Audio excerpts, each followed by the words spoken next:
Hello, I'm the doctor. I hope your day's been well. Hello, beautiful Shikakaita.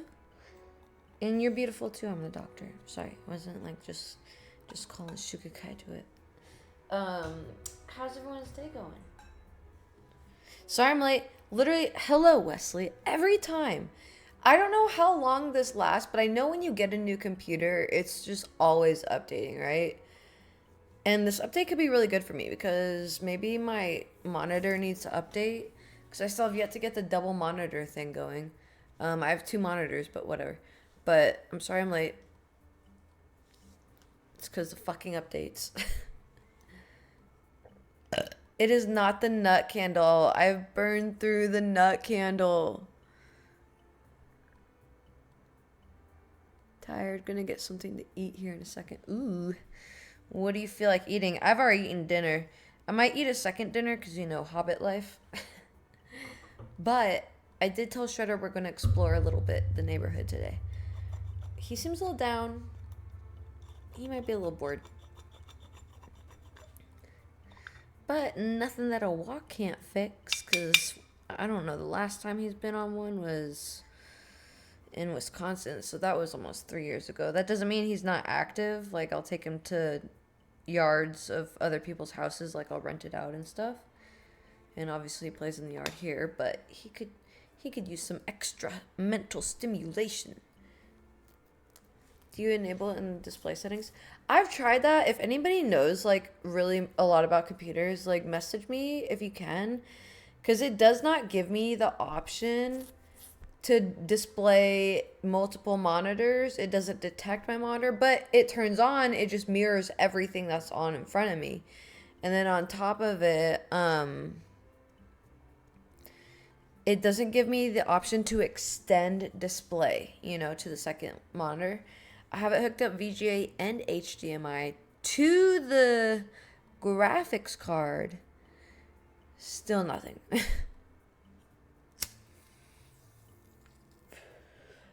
I wish you could ramen in a sandwich. Ooh, that sounds yummy.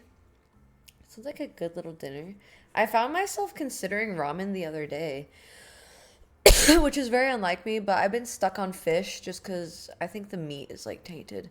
120 vomit. Yeah, like I cannot ride around that long in the heat. Today I made the mistake of like riding with no sunscreen, although I don't look too sunburnt, but it was cloudy out, so I thought, oh, okay, I'll be fine, but nah. That should still penetrate through the clouds. Yeah, I gotta get that red ass tan that's gonna peel off in a week and leave me with freckles. I've literally never been able to tan. That's why I never know what to say when people are like, "Wow, you're so pale. Get some sun." I'm like, I literally don't know what to say because I'm like, it's like the autistic side, like, but actually, like, well, actually, if I did that, God, like, I get it bad though. Like, I'll get like blisters on my skin. Like, I'm allergic to the sun. You are, you are kind of pale. You're like a olive tone pale though. Like, I think I just learned about paleness and tones. So I have a cool paleness. And that's probably why I think blue hair works for me so well. And you are pale, but on like a olive tone, because you have got that like olive undertone. I think it's beautiful, personally. I don't think it's bad. But I guess if you're Hispanic, maybe you think it makes you look less Hispanic. I'm like gray. It's okay. I'm like see through sometimes. So we were just alien besties in another life, too. That's all right. Ooh, question of the day. Okay, this is for everyone on. Question of the day. We're gonna have a question of the day. It's gonna be so random. Okay, what is your favorite go-to fast food order? And it doesn't have to be fast food. It could be like healthy food. Okay, but like someone else prepares it for you. Gotta know. Truthfully, my favorite fast food order is just McDonald's breakfast. Like I don't eat much in the way of fast food anymore. It'd be McDonald's breakfast. I ordered that the other day for myself, and I was like, I wonder what everyone's fast food order would be. Hello, Stony Kitten. Welcome, my dear. That was quick. She's like, oh shit, I got this on lockdown. Asiago Ranch Club, no bacon at Wendy's. Oh. I do. I do know that you are from Facebook. Oh, welcome. That sounds good, though. See, I'm not one for ranch on my sandwiches, though. But that does sound good. Like overall, no specific restaurant or anything. Just like your go-to. I would say more so fast food. I mean, I just saw a GTR today. I had the biggest boner in my butthole. No, that's not how they work. I'm just kidding, but like for real, it's like a GTR. How I want my cars to go is that is one thing I will spend a lot of money on. Is oh yeah, also she's like $60 for 60 minutes, $80 for 80 minutes. I would suggest looking her up on Groupon, but it is a pretty good drive if you're like not around this area. But yeah, she was like stretch massaging me and it felt very nice. And I was like, okay. And then she gave me some massage or some stretches to do that I'm gonna do. And I gotta kind of like keep strengthening that area and stuff. But fuck, forgot what I was saying. I need a chiropractor. I feel like I need that too. I know I've been saying this forever too, but there is active inflammation at the base of my skull between that and the spine. So we did figure that out. Nice. Yeah, maybe that isn't too far from you. She's really great. Which is funny because she's like really short. And I forget that I'm really short too because I wear these tall ass boots everywhere. So I wonder, like, I forget that I'm like this short ass person, kind of, honestly. Because they're like 2-3 inches tall. They're fucking tall. But yeah, anyway, I do live like in the hood still, but not as bad of an area as I used to live. But today I saw a GTR. It was beautiful. I want a BRZ. First, I want a Mini Cooper. That's what I want for me and my dogs. I want my Jeep fixed, but I don't know. I might just get like another recreational vehicle like that, another Cherokee or something. What I loved about my Jeep, because it's a Cherokee, it's just an 88. I'd like to restore it. And if Kai had interest in it, then I'd give it to him, my son. But if he doesn't, then I would just keep it for a showpiece. But I used to just have a camping box that I kept in there. And then when it's time to go camping, I just pack up my food, pack up the dogs, pack up my sleeping bags, and go find a camping spot. And I'm really good at building fires and shit because I'm a little pyro. And then we'd sleep in the Jeep, all 4 of us, beef included. It'd be his first time, but that's how I like doing it. It's easy. But I would like a Mini Cooper, and then I would like a BRZ, and then a GTR, then a 2002 1972 BMW. Little pyro. I know. I like, it's actually funny because like I hate fire. Like it scares me in the sense of like it happening to my home. But I don't have anything valuable except for myself and my dogs and my grandma's cookbook. Everything else can burn. It's all from Amazon anyway. Probably adds like kindling to the fire. We didn't even know, but it's like just spontaneously combustible. So everything just starts like blowing up in my house, including the blankets.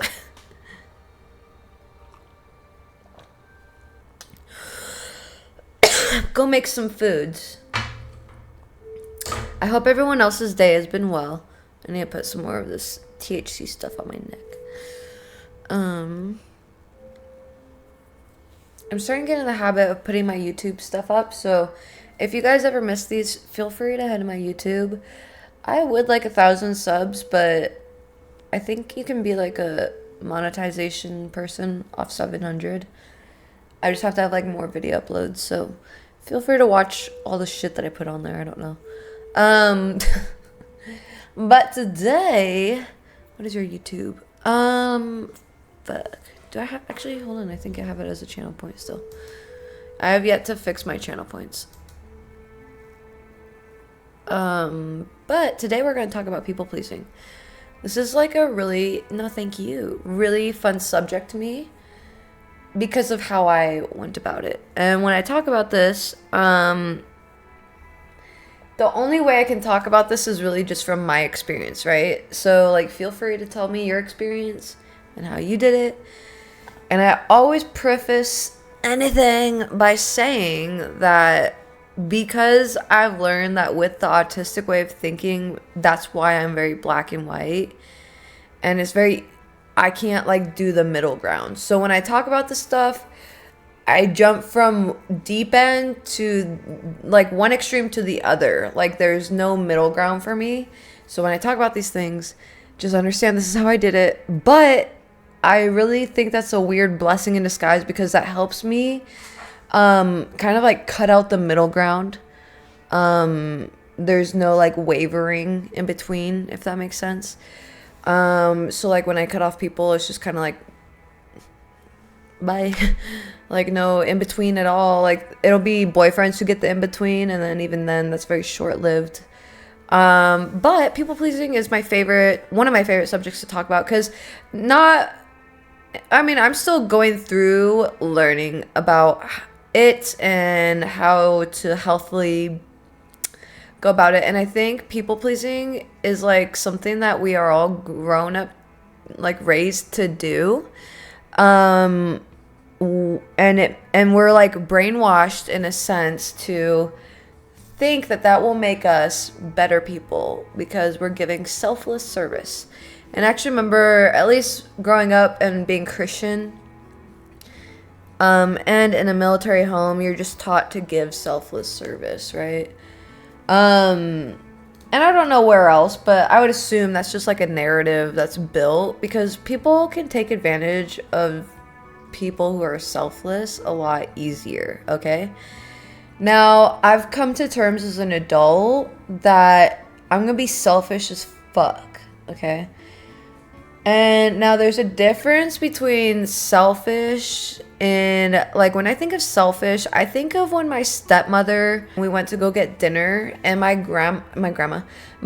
stepmom ate the whole bucket of KFC fried chicken that was meant for our whole family on the way home. And then when we got home, my dad found out that she had eaten all the chicken and he was like, that was for the whole family. And she was like, oh, well, you know. That is selfish to where it's inconsiderate and not right? And then there's the selfish where it's putting boundaries around yourself because you know that's what you need.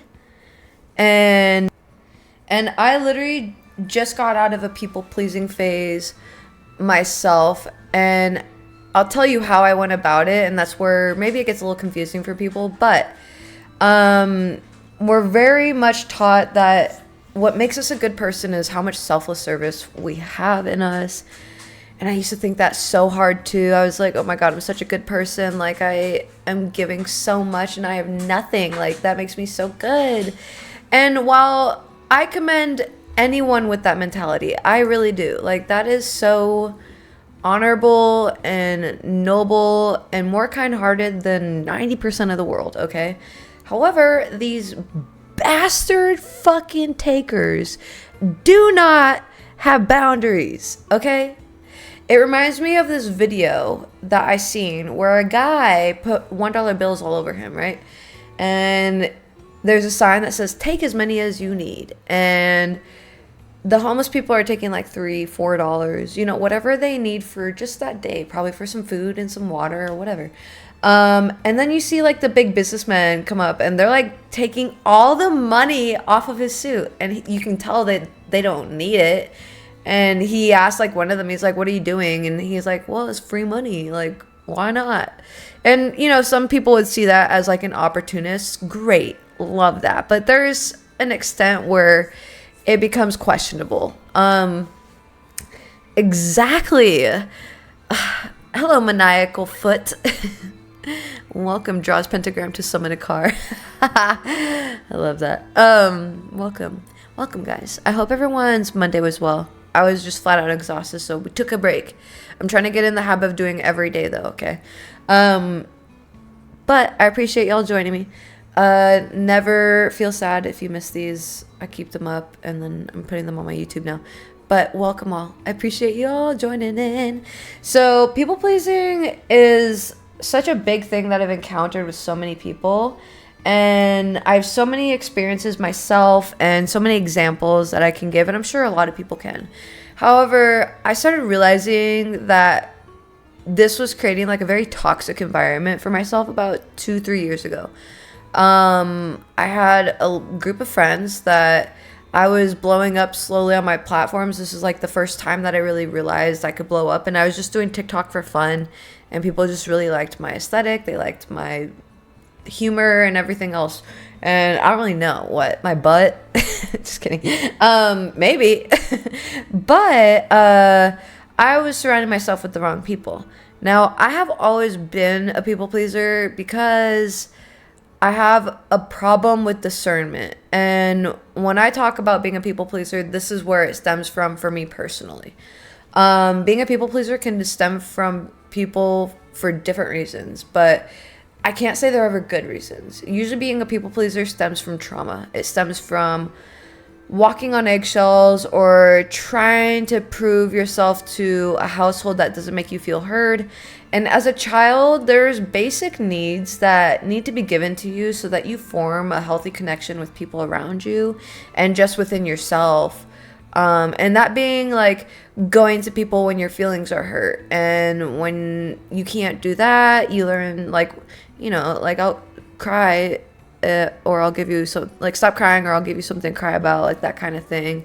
And I'm going to use Justin as an example in this because he's a hella big people pleaser, and I love to use it as an example because he still to this day does it. And these are great examples, okay? So he was really abused by his father, and this is where I have bad discernment because I've always felt bad for even the villain. It's like something I hate about myself. I'm not gonna lie. I love everything about myself minus that because I've never understood where it came from. But I think it's because people have always seen my dad as a villain, and I could see the inside story. I was there during these things, whereas people think he's you know what I mean? So to me, I've always felt bad for the villain a little bit. But that's my problems I got to deal with. So with Justin, he was abused a lot as a kid, and fortunately for me, even with the neglect and abuse I went through, my emotional foundation with my family was absolutely solid. So I really didn't encounter this until like maybe 12 years old, but even then, I'll get to that. It's weird.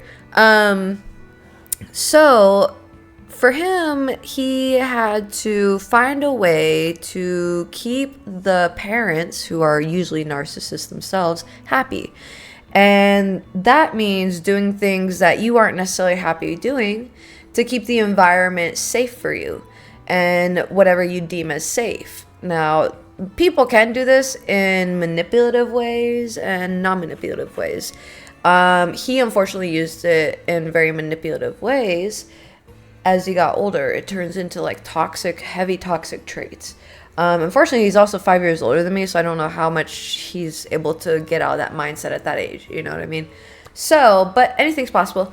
Always about both sides of the page, 100%. And that's the other thing I want to mention. Thank you for saying that. Is the way I live my life, because there's a lot of new people, the way I live my life is anything that would be like my first go-to, like systematic thinking, I do the opposite. So I'll give like my adoption, for example. Many people have been like, no, I can be a single mother. I want to prove this to everyone, blah, blah. This stems from people pleasing. Okay. That whole mentality, because let me tell you what, I have a grandfather who would not help me at all with this shit. My father is in Tennessee and financially cannot afford to help me. He can support me emotionally, but with my joints and everything, that's not going to do anything. So I really had to be selfish in this moment of putting my son up for adoption and understanding that these opportunities that are going to be brought to him are things that I will be able to provide in the future, but not right now. and this is a very detrimental time in his life of forming and mentally and everything. And there's no way I'm going to continue generational trauma for my own selfish people-pleasing needs to prove to people that I can be this strong-ass single mother and do it all alone. First off, I don't want to. Not touching with a 10-foot pole, because hi Camaro Kenny, welcome. Because if y'all remember where I was at, also I was in a like roach ridden place and the ceiling was like caving in. It was flooding anytime it fucking rained. If I saw a roach on my baby, the idea of it makes me want to break my computer. I couldn't. I just could not. Like, there is no way I would put my kid through that in a million years. Like, I grew up with that, and like I'm very heavy on ending that generational trauma. So, and I don't want to say that and there be single moms watching my page and being like, oh wow, like I don't think you're a bad person if you people please. Okay, I was once a people pleaser and I still do things that I find myself people pleasing. I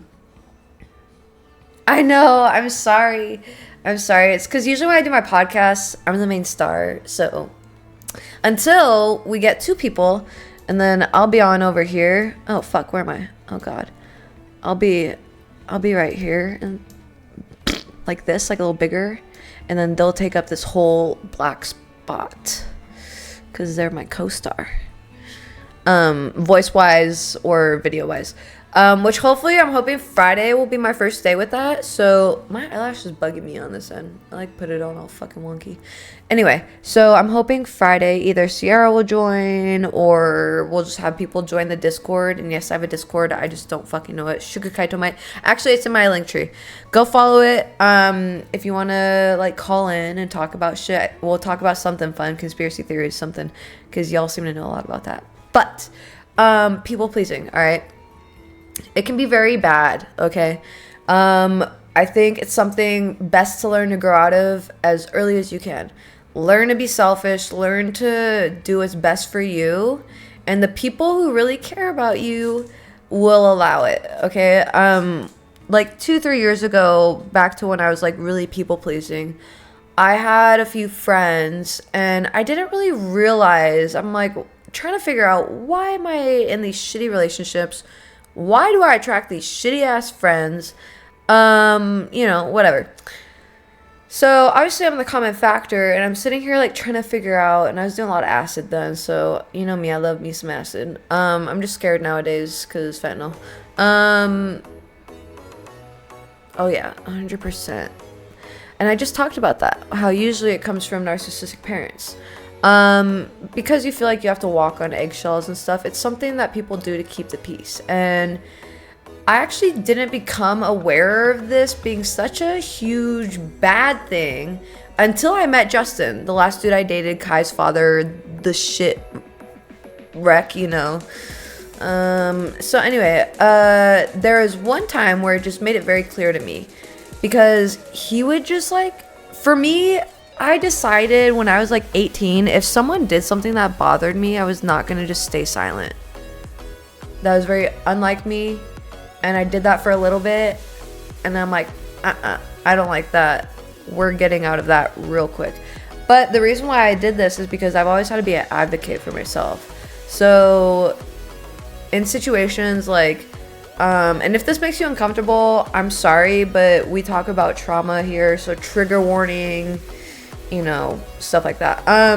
Even when I was younger, my grandfather had sexually abused me, and for a while I thought, okay, like this means my grandma's gonna get divorced, like, and so like I'm like, oh my god, I don't know what to say. And I ended up telling my aunt, and she told my grandma, naturally, which I was fine with. But that's when I learned that people pleasing is like not a good thing, because that situation in itself, if I would have people pleased, would have got me into a lot more doo-doo. And there's several situations where this is like a common thing in my life, that people have like hypersexualized me since a young fucking age. And it literally pisses me off when men do it to me. But I do capitalize off of it, money-wise. You know, because a lot of people are going to do it either way. So it's just been a thing for me since I've been a young girl, like literally like 6. And if you ask a lot of young girls, that is the case with them too. It's really unfortunate, and it's really just turned me off from collectively men, because I am just an object to them. They have a hard time respecting me with tattoos, colored hair now. And even as a kid, like if I spoke up for myself against their advances, I was selfish. I was a rotten child. I was disobedient. So honestly, I thank the fact that I had this firm foundation that my grandmother and my father built me. And then from there, things were rocky, so I had to figure out the foundation, the rest of it, for myself. But they gave me a firm enough one that I could figure it out for myself, so that whenever someone approached me, I was already in this survival mode that I was like, nah, not gonna happen. Like when my stepmom sexually abused me, I went and told on her. Like, I had no problem with this. And I'm not saying that people who don't say anything, I'm not saying anything bad about them. Like, that's where it stems from, is people pleasing. Like, that's how I'm showing how deep that shit goes, because there's usually a threat on the other end. And maybe that's what it wasn't for me. Like, they never threatened me. I'm like, all right, well, this is weird. I'm gonna go tell someone. Fucking weirdo. I should have gaslit them, but is that gaslighting? I should have like been a bully ass kid, pointed at them. You're weird. You're fucking weird. Go outside. This lady wants me to touch her boobs. She's fucking weird. Anyway, so when you're a kid and you have shit ass parents like that,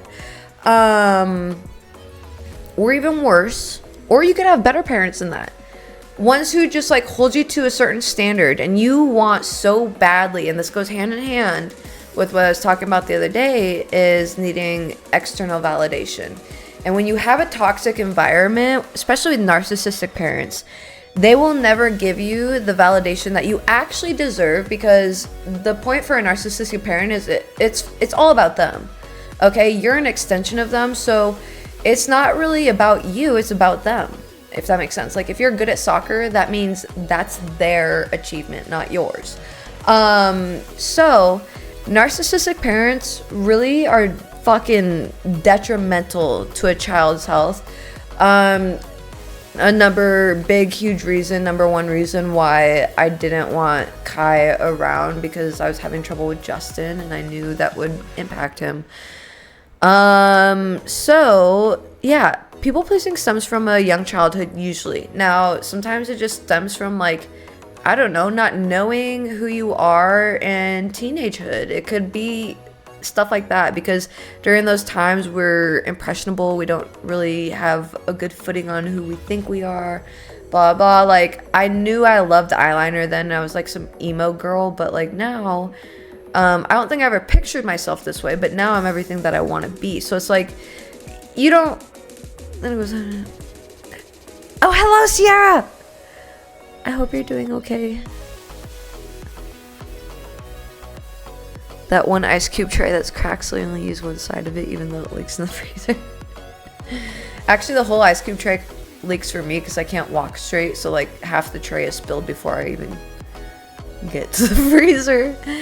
I hope you're doing well today. So yeah, so at least for me, my people pleasing did stem from like a lack of validation in more of my teenagehood and young adulthood. Now, I could say it was from maybe my young childhood, but personally, I really do think it stemmed from my adulthood, because my stepmom really fucked with my head, and she was abusive. But I had to learn through this people-pleasing process what the root cause of it was. So for me personally, because I had an abusive background with my family, I was craving validation from people that would never see my value, and I was doing too much to prove to them, look at all these cool things I have to offer, look at me, I'm so great for you, blah blah. And you know what fucking bitch ass people like that think? They don't think, oh wow, you are special, I'm gonna take care of you. No, sweetie, no. I need that Michael Scott fucking channel point. No, no, no. They don't think that. They think, oh, look at how much I can use off of this person, okay? So, and when you're in this mindset, you're probably in a naive mindset where you don't think people would do that to you, because you wouldn't do that to other people, because you're probably the person who takes less than what they need, because once again, that's a people-pleasing thing. Like, you don't want to seem like a burden. You don't want to take up the space that you take up, because before, if you took up any space, you know, children are meant to be seen, not heard, or whatever the fuck the saying is, heard, not seen, or some shit like that. I don't fucking know. Or neither. I don't fucking know. But for the most part, a lot of us as kids are treated as like nuisances. Like, you're not meant to be around here, be gone, like go do something, disappear, right? So we're already framed in this mindset that us existing is a burden. So a lot of us will go out of our way to show people what we're worth, and we'll show that to the wrong people, because here's the thing, and this is what I had to learn the hard way. The people who value you and the people who really value human connection will take years to get to know you, if that's what it takes. They're not concerned about the love bombing for the 3 months. They're not concerned about like inconsistencies, because they realize you're human and you're not perfect. Narcissistic mindset, but people pleasing is such a hard break out of. I feel like I've broken it, but I still do it in certain aspects. I can absolutely agree for myself as well. I don't know about you, but for myself, definitely. But for me, 2 years ago, so what I was doing that really broke me out of this more than anything is I had just dated this guy, Tyler. And no, actually, Rick was the first one where it clicked in my brain after I'd left him, right?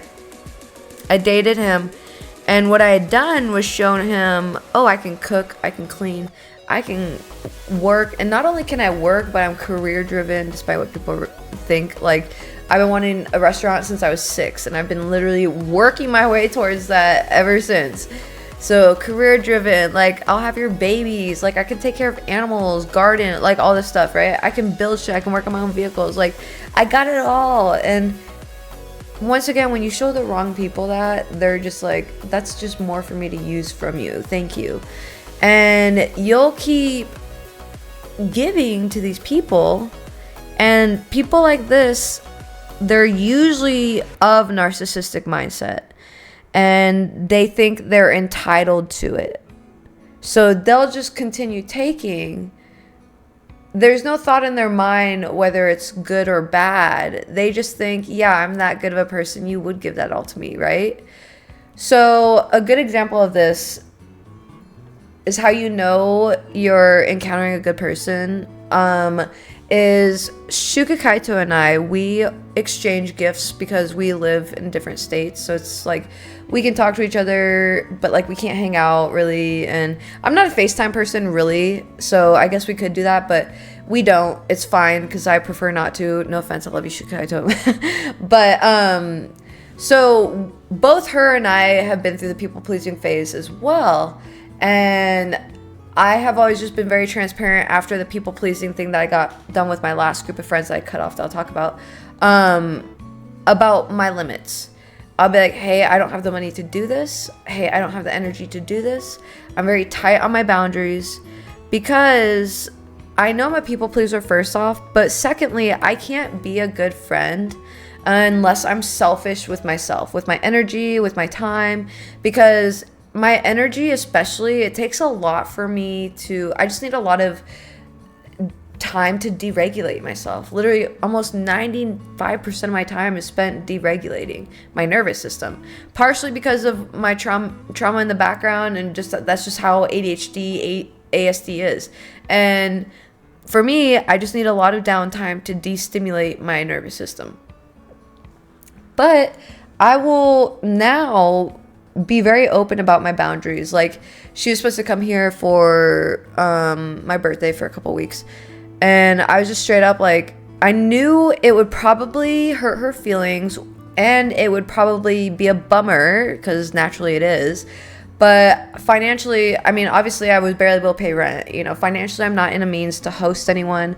I was hoping to have a car by now, but because everything got pushed off, like by a month, I don't have a car. Now, hopefully in a month I will, but people pleasing me would have gone through with that, and I would have been hella uncomfortable here because we don't have a car. I don't have the money to get a car.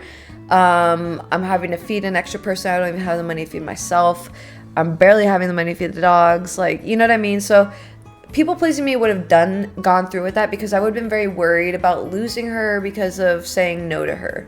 However, when you start growing as a person, the one thing I feel makes a really good person is someone who is safe to say no to, and someone that feels safe that they can say no to you back. Like, that's where it's like a good relationship, because that's where I'm selfish in my boundaries, but that's okay, because I would have been irritated, overstimulated, like it just wouldn't have been fun, and it would have been stressful for Shuka Kaito. So people pleasing in that situation would have not been the best result, right?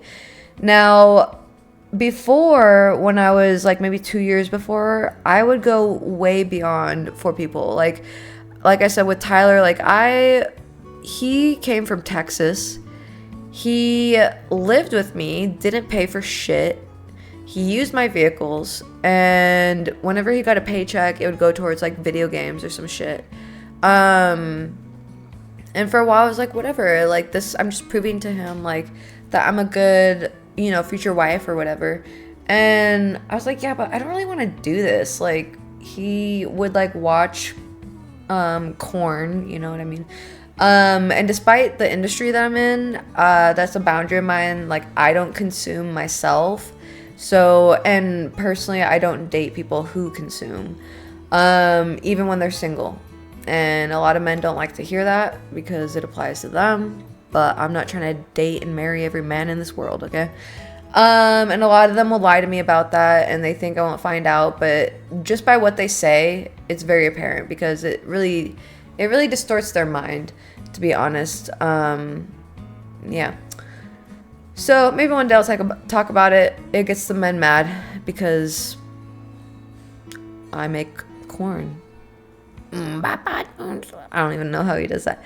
Anyway, so I was dating Tyler when I was like really kind of exiting this people pleasing phase. Because I was realizing that he was making like $26 an hour. I helped him with his resume and all this shit. And I'm like, okay, but he's just like draining me, and like anything bad would happen, he would blame it on me. And then he quit his jobs real easy and then blame it on me. And I'm like, I can't do this. Okay, so I always had a rule that I would never break up with someone, right? Broke that rule. So I broke up with him because I always felt bad for hurting their feelings. But I was like, dude, like this guy sucks. Like, he fucking sucks. And then like I had to tell him to go take a shower and brush his teeth. Like, I'm sorry, I don't want to have to talk to you about basic hygiene, especially because I shower like every 3 days, okay? I'm not like sitting here like showering bougie up, like, but also like if you work a manual labor job, you need a shower every day. I'm sorry. So I ended up breaking up with him. I remember seeing him pack his stupid little backpack and walking down the street, leaving, and then calling me from Texas. And by then, I was hanging out with Justin and a few other guys, and Tyler was like, oh, does Justin know? I was like, I don't give a shit if Justin knows.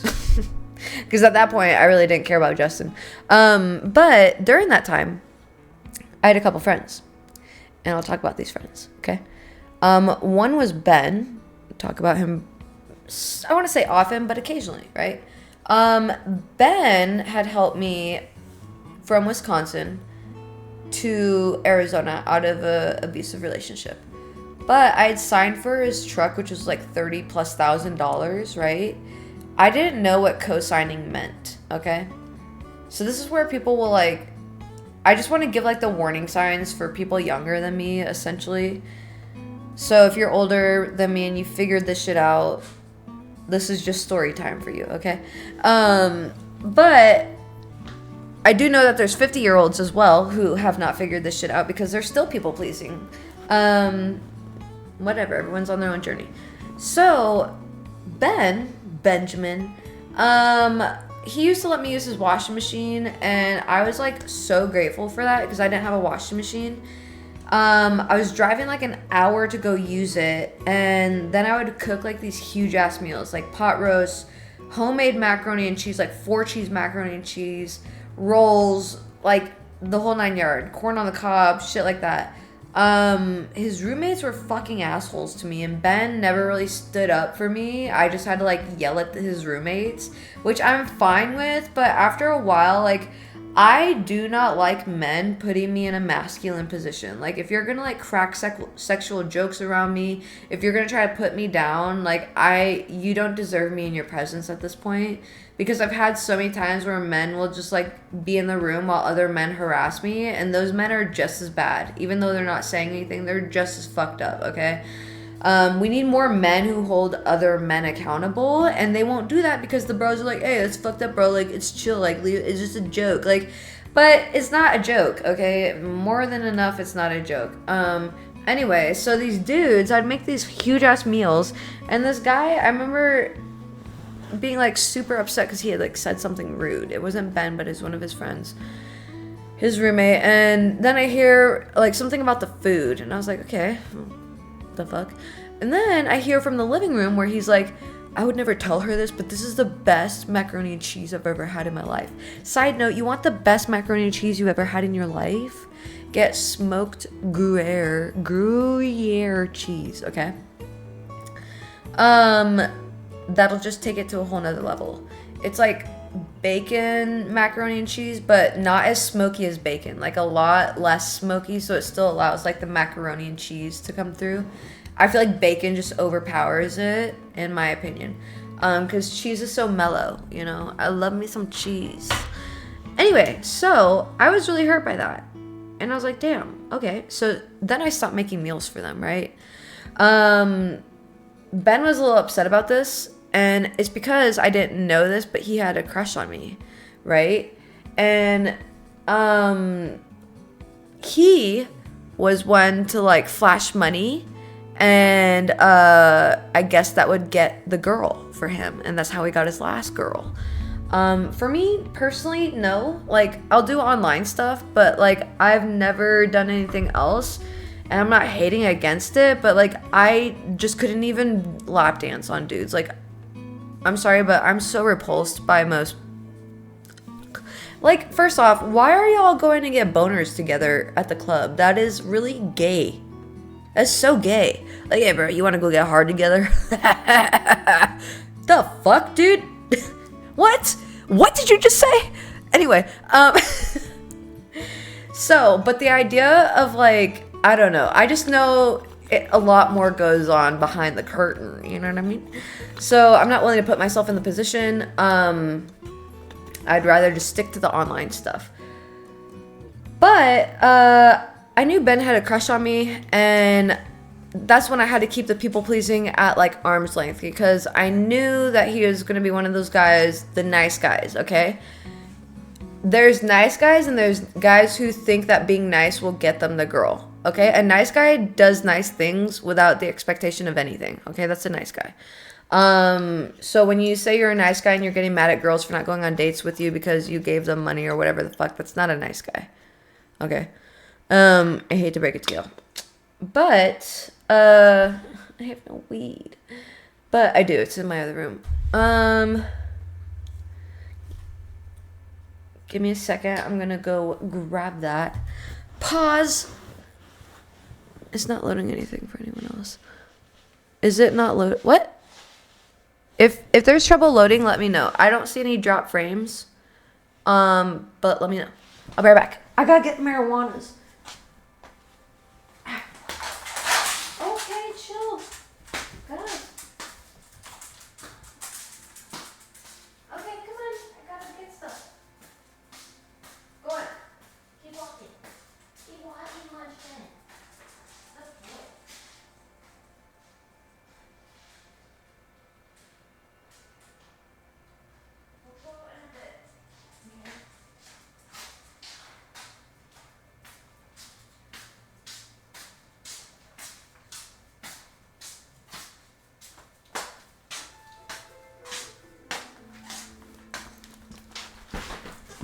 My hip really hurts.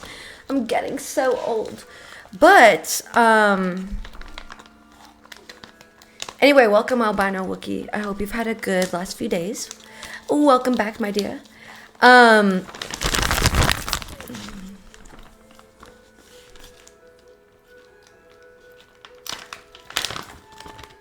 Good cheesecake.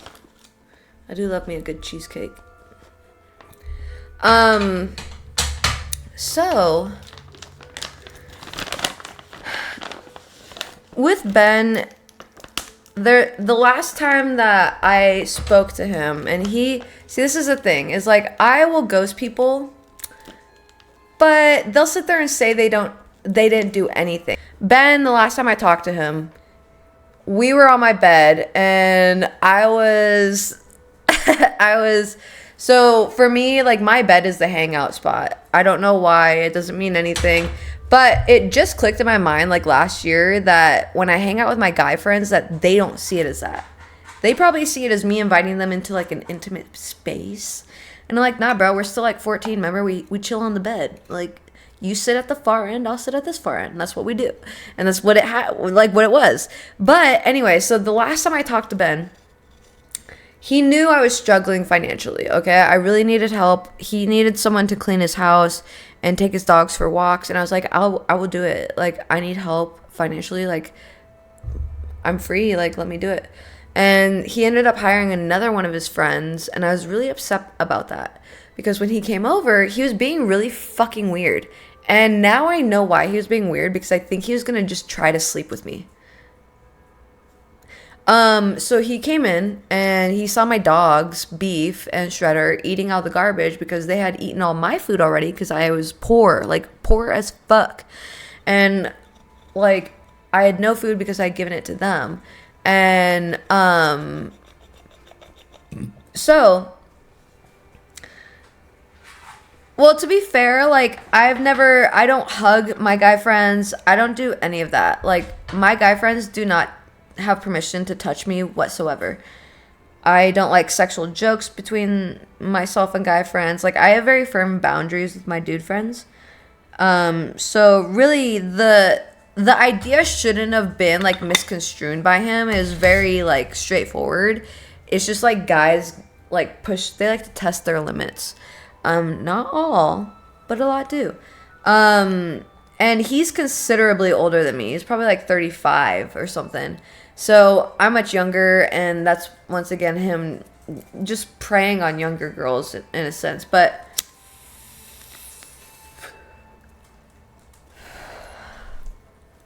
with that, I just remember him taking out a wad of cash, and it was like $6,000 that he had made apparently in that day.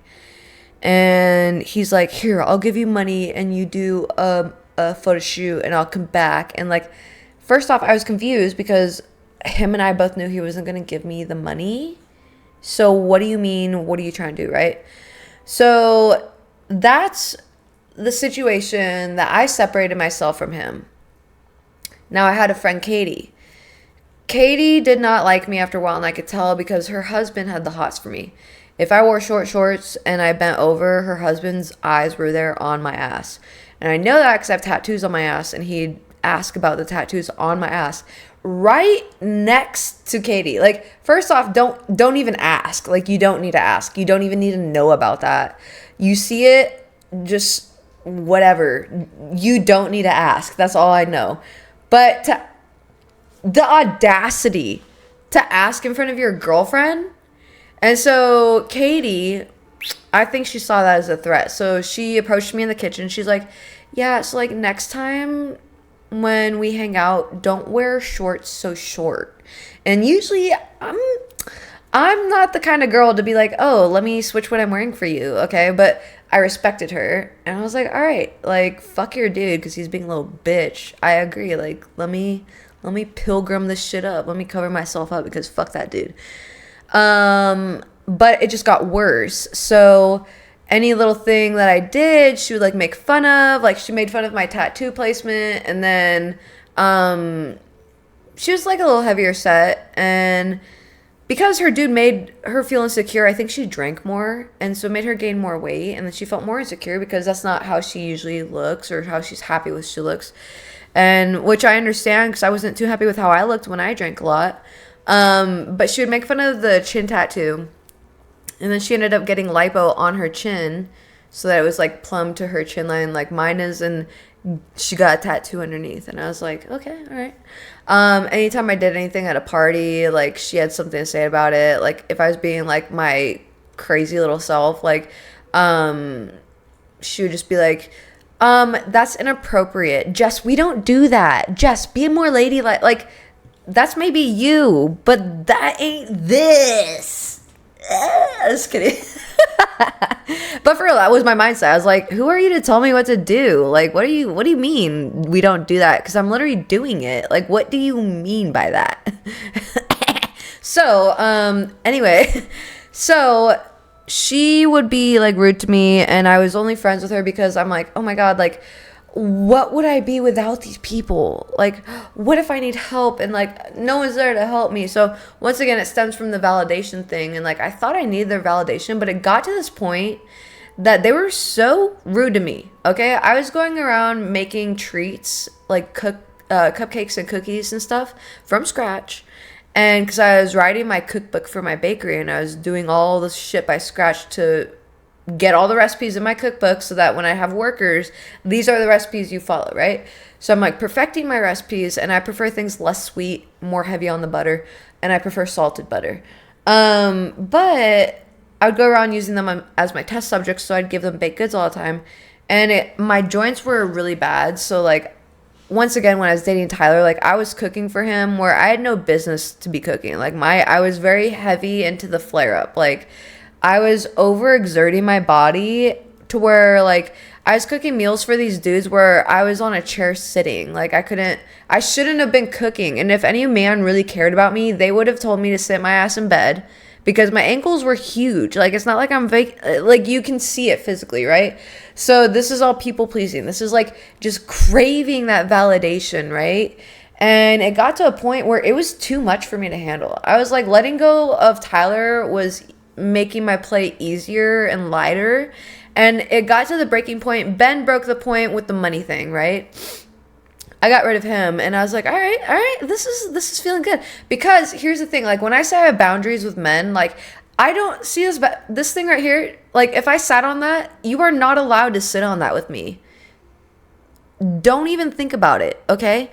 So I'm sitting on something similar to this at Katie's when I'm hanging out with Ben, and you can't see it, but there's like a little like a headboard, but it's on the side of it because it's a chase lounge. So I'm like sitting I'm sitting normal, and then Ben sits on it, so I'm like squished up against the chase lounge headboard thing because I don't fucking like being close to people. Like I'll sit close to my girlfriends, but that's just because like there's no sexual tension, okay? And it's not that I feel there's sexual tension, but I know that how dudes act towards me when they're sexually attracted to me. So like you think I'm gonna let my leg touch their leg? Ew. They're gonna be like thinking about that for the next 30 years when they fap. Are you kidding me? Like no. That's why I won't hug men, because there's no way you do not get to feel my boobies. You do not get to feel my skeleton chest on your chest, okay? Hello, heckin' snack. It is. It can be. I'm like a very touchy-feely person, which is very funny, but like only with certain people. I'll hug my girlfriends goodbye and hello. Other than that, I'm not one to like hold hands and stuff. I do know plenty of girls who do that. I know plenty of girls who like lay in bed together and watch TV and cuddle. Like that's cool. I love that for you guys. I can lay in bed with my friend Sierra and like we can watch TV, but I'm not cuddling with her. I love you, Sierra, but ain't no fucking way. Ain't no way we rubbing ribs, boys. Yeah, I'm just one of the men. I'm one of the young men. Like treat me like a man with y'all. But anyway, and fist bumps, that's it. I know, it is too fucking hot for that anyway. Shit. So yeah, so I had got rid of Ben, and at this point, I was dating Justin, right? And Justin had thought I had gotten rid of Ben because of him. Like, he thought, oh, this is because, like, you're dating me now and you need to get rid of friends. Like, no, that's not it. And then Ben thought I got rid of him because Justin was saying shit. And I'm like, and that was actually a really awkward podcast because I was beef. Stop itching your ear. Because Shuka Kaito probably remembers because I was in here. We were all just chatting. And Ben comes in and he's like, oh, we haven't talked in forever. And he's like, yeah, Justin must have told you lies about me. And remember, I stopped talking to him because there were so many things leading up. Like, he was just not standing up for me. He was really mean to me. And his friends, his roommates were mean to me. And he would never, like, he would just join in on them. He would violate my boundaries, like, constantly flaunt the money thing in my face. And then I sat down with my grandfather. And although he was, like, being really weird towards me when I was younger, I wouldn't say I have a great relationship with him, but he still guides me in a lot of decisions. He doesn't do that shit, so, you know, I just turn a blind eye because he's getting old. He's going to die anyway soon. Then he's going to reap what he sows. It's going to be so good. Anyway. I'm so sorry, y'all. Anyway, so yeah, he's got like I think he's got like some sort of heat rash or like hot spot or yeast infection in his ear. He's had it for like probably 6-7 months now. Anyway, so Ben was just like coming in here thinking that we were still bros, but like Justin, my ex, had made me not want to talk to him. So he's like buying everyone's subs, and that's what he did. Like, he would flaunt money around because like he would always think that that's what I needed from him. And I remember when I was tripping on acid, he came over and did that whole money flaunting situation. And it really tripped me out because first off, when I'm on acid, I love cleaning. Like, I know most people don't, but I love to clean on acid. So I'm cleaning my apartment and just deep scrubbing it, and he comes and like interrupts my acid trip when I'm like, what the fuck do you want? I guess you could come in, like, I'm tripping, but like, you know. So I'm tripping and he just like keeps standing up like he's gonna leave, and I'm like, oh, are you gonna leave? Like, and I have ADHD, right? So like this right now, like the acid, like, it makes me more hyperactive, but it like files the thoughts better. Hard to describe. Oh no. Is this not working? God damn it. Oh, baby. How was I supposed to know? Sorry, hold on. When'd you do the crusty crab pizza? Let me help you out with that. Let me see if it works.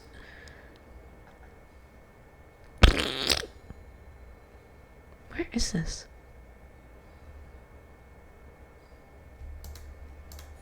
There we go.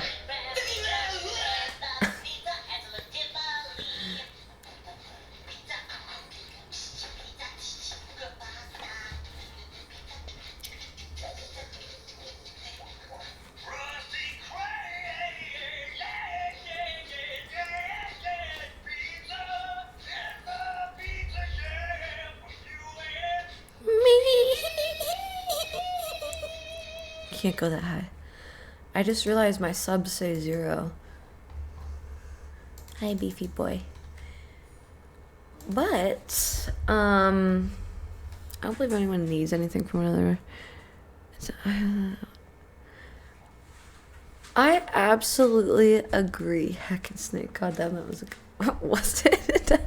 I do that in the morning randomly. I don't know why. Just like her voice is like, it's so fun to imitate. She's like, oh yeah. I don't even know. It's like I have to get in the embodiment of it. Oh goodness. Anyway, so when I cut off Ben, it was really funny because he didn't know why I cut him off. He thought it was other people. And when you start practicing boundaries and not people pleasing, and people pleasing really ends when you start practicing boundaries. And I will remind anyone, okay? People will get mad at you for putting boundaries down when they're benefiting from your lack of boundaries.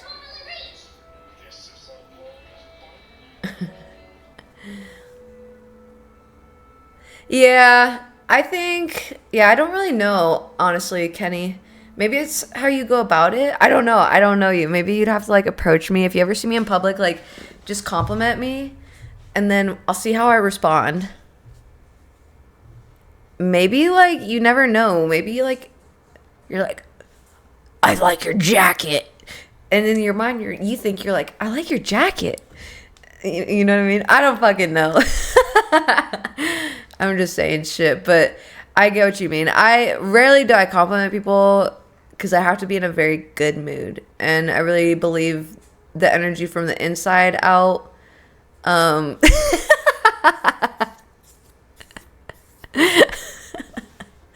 Your skin would look so nice as my lamp, sir.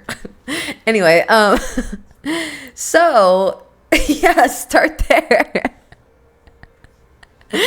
That's amazing. Chest bump.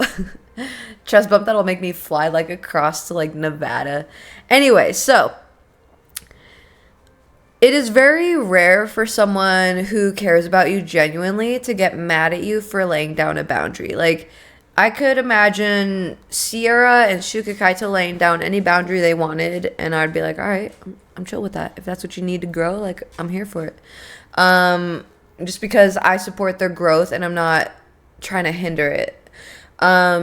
People who don't want to see you grow, because growing means understanding manipulation and these tactics that these people do.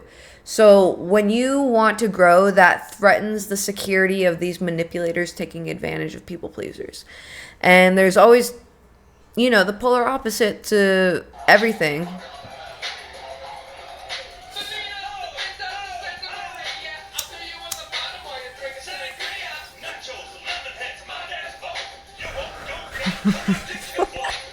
Oh my god. Kenny, you seem like just a great person. Like, I bet you'd be really fun to like meet at the bar. Like, dig your clothes and stuff. Yeah, honestly, I only give compliments when I'm like in a really high vibing energy, because I really want someone to feel my energy when I give them the compliment, as corny as that sounds. Aw, you're welcome.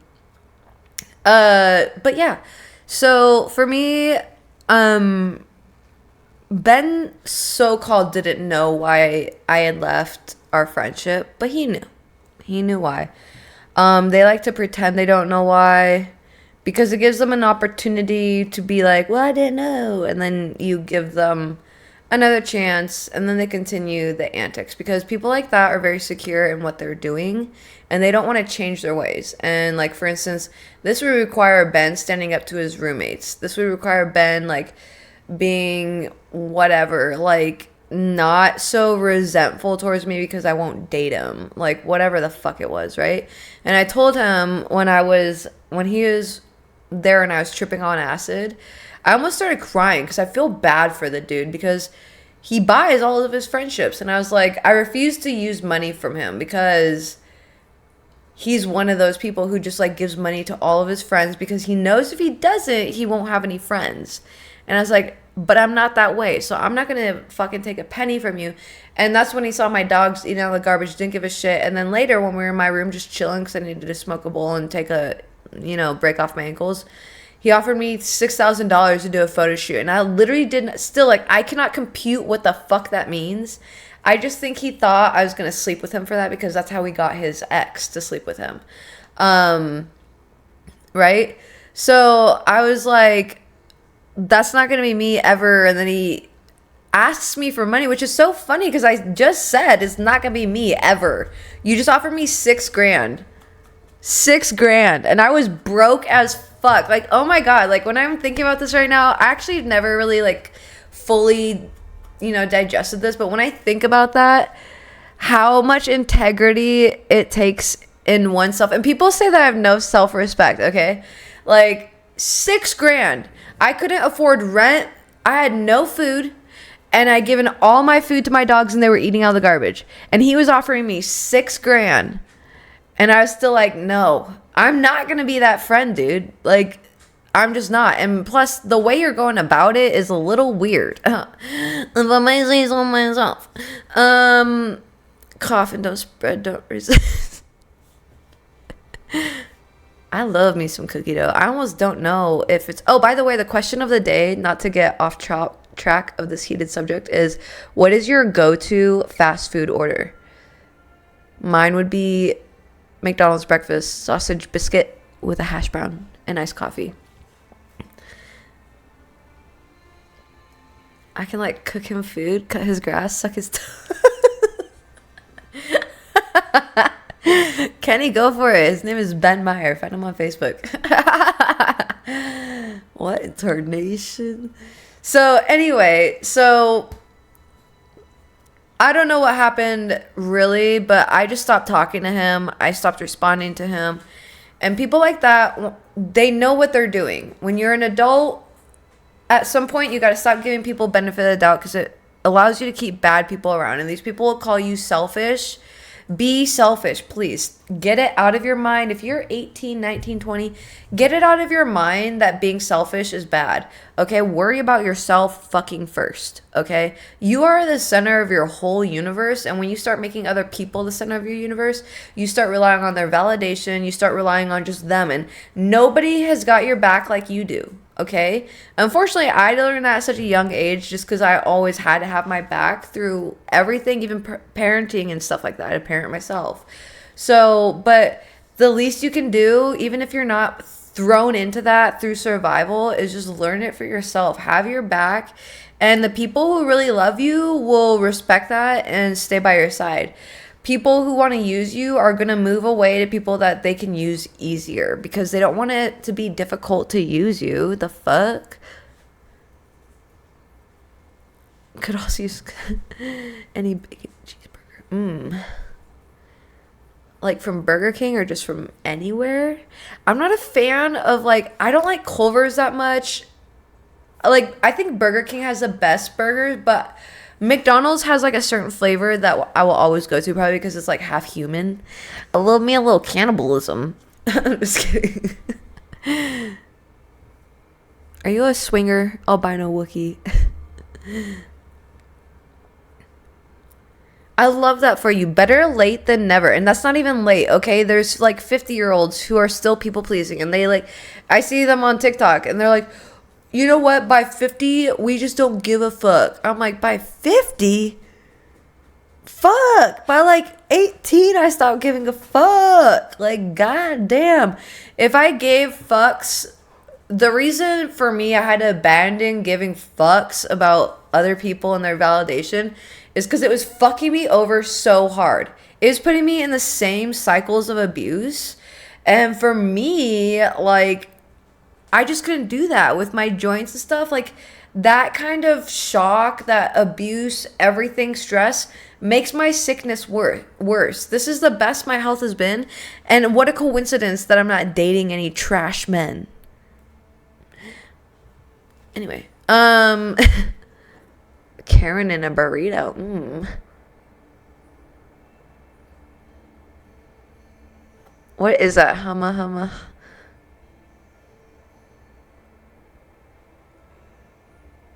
What is that? It's a Hawaiian word, it looks like, but is that like an island or like a king? That's not the king. I hardly eat fast food anymore either. My go-to, though, would be the McDonald's breakfast. Yeah, I didn't know giving a fuck wasn't an option until, well, see, I got emancipated when I was 17. So I moved out at 17 and then got my first apartment at 17 because I moved into this foster care program that housed me, and I graduated a year early at 17. So, like, I would just sit in the group home for another year, but I was a really good behaved kid, so I got into this program that subsidized my apartment if I had a job, yada, yada, yada. So at that point, I had studied witchcraft briefly when I was younger, and so I just stopped. Like literally, I was just like, there's this is so much stress. Like worry about God. I'm gonna stop believing in God, and then that's kind of when I stopped giving a fuck because I just know wholeheartedly that I'm a good person, and I just want to help people and help people not suffer. And if I go to hell for smoking a little weed, then honestly, first let me fight God, cause like fuck that dude. Like at least give me a chance at him. If I'm going to hell, like let me go in there fighting that motherfucker. I would love it so much. Please, like he probably like there's no chance I'd beat him. But like for my sake, because I'm going down there for eternity, supposedly for smoking a little weed bush that you planted this, bitch. Like you planted this on the earth. What the fuck? Like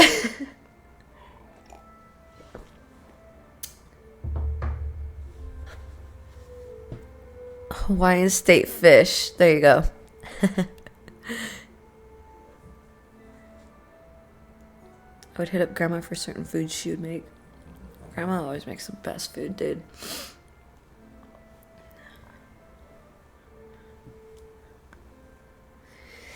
Pretty much. And for me, like I said, like mine was straight survival. So I really didn't realize that I wasn't giving a fuck until like teenage years. For me, it was just straight survival. It was literally what I was having to do to survive. So while other people viewed me as like this weird person, like to me this was normal because this was going on in my house, and this is the center of my world right now, is making sure me and my brothers are alive.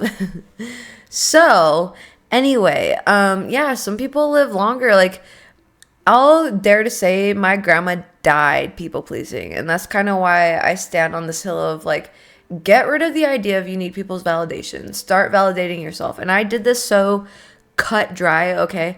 I cut off Ben, and I was happy with that. And then I cut off Katie. The final straw with Katie, not only for her being like a hating lady friend, and saying shit I would never say. I used to make these really cute bats, like these spiked bats that you could use, like actually hit people with, and it'd like hurt them, probably kill them. But they were fashion accessories, right? Because what I really love the idea of is like some cute girl like myself just beating the shit out of an intruder with like a Hello Kitty spike bat with glitter. Oh my god, I love it. Anyway, so that's what I make. Made. I want to get into it again, but I need like a Kickstarter fund, whatever the fuck. But she was really mean to me, and then she just demanded that I give her some bats. And like they cost me a lot to make, and I was outsourcing my products from like thrift stores, like the bats themselves, aluminum ones. So it was like a lot of time and effort, and I'm like, you aren't doing anything nice for me. Like you're being really mean lately. Like I don't really. And then she just like invited herself out. She's like, I'm coming over to pick up the bats. Just one day when I had plans to go do something, and I'm like, no, not gonna happen. And I think I was with Justin, so we left my apartment, and I never talked to her after that. I ended up deleting her off Facebook. She had her wedding, and I love that for her, but I don't think she married the right man. And to be honest, I wouldn't have been the right person to be at her wedding because I don't think she married the right man, and I would have been very vocal about it. I would be that person who like protests it. Like they'd be like, if anybody has anything to say it now or forever hold your peace. I do. Katie, you're marrying a shit man. He makes you insecure because he's insecure. You should dump him. And yeah, like she has her own house and he came and lived with her. Anyway, I won't get into that. Okay. Anyway, so I dumped all my friends because I realized that I was people pleasing. And I realized this because my health was getting worse and these people just didn't see what I was doing for them. And they probably did, but I didn't feel seen. And anytime I did anything, they just like took it for granted. They like started expecting me to drop by every week to make them baked goods. And with my joints and stuff, they didn't care like how much effort it actually took me. And then on top of it, like just anything that they wanted, they could just come here and grab from me or whatever. And at first I allowed it, but then I was like, this is kind of fucked up. Like I could never do this to you, and I wouldn't. Consideration is like so high on my list of respectful things. So like at least be considerate. Like so I cut both of them off. They were my main friends. I usually don't have more than like 2 to 3 friends at a time. But they were my friends for like 11 years, 7, 8 years for Ben and Katie since high school. So I cut her off. And I was just running solo for a bit. And then I cut Justin off, and then I was running real solo. And I was fine with that. I love it. Like, once again, like, when I talk about this, like, please understand that I'm someone who could probably go a whole year and just, like, jump off social media and, like, never talk to a single person. And I fucking love it. Okay?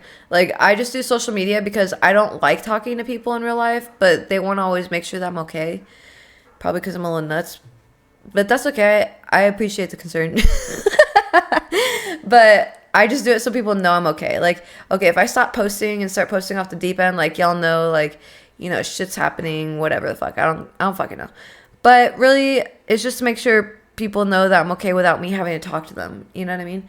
So, have you ever considered being a voice actor? I feel like you have good range. I was talking about that the other day, if you're talking about me. Someone said I sound like Wendy from Gravity Falls. So then I went back and listened to it, and like personally, I don't like my voice, but I like talking in weird voice inflections, if that makes sense. Like the video I did about like the 3-day stream, like I had a lot of fun voice acting in that, like pretending I was like announcing a Super Bowl commercial or some shit. Have you ever wanted? Or like I feel like I'd be like a good news broadcaster, but I'm all tatted up gangster like, and I just cannot not do blue hair, guys. I can't. I rock the other colors, but like blue is my main. I just feel like either that's like my aura or just like the vibe I want to give off. I don't fucking know what it is about blues, but I like the light pastel blues. I do like voice stuff though. And I do like singing. Me and Sierra are gonna do a singing project, which is so great because my home has such the best acoustics. You can't really tell on this because the filters, I was actually fucking around. These OBS filters are trash for the fucking microphone. So I'm wondering if I have to get like a third-party system or some shit, but... Oh, thank you. I just don't know how to get into it. I was actually talking about it with Sugar Kaito. I just don't know how to get into it, but maybe if it's meant for me, they'll find me on my socials and stuff like that.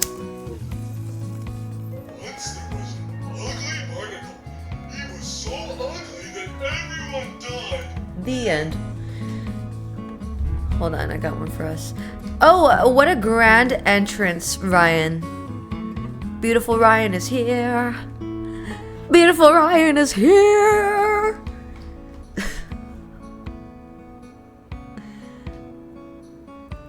Howdy, partner. I think it's a little hydration time. Where the fuck is it? Where is it? Where the fuck is it?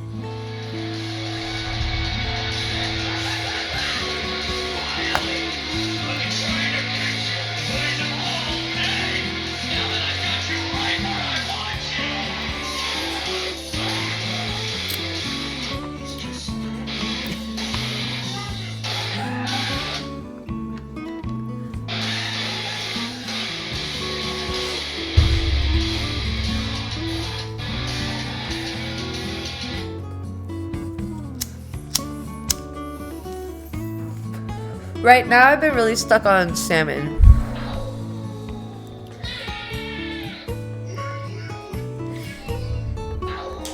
But the only reason, not all the channel points work, I'm sorry.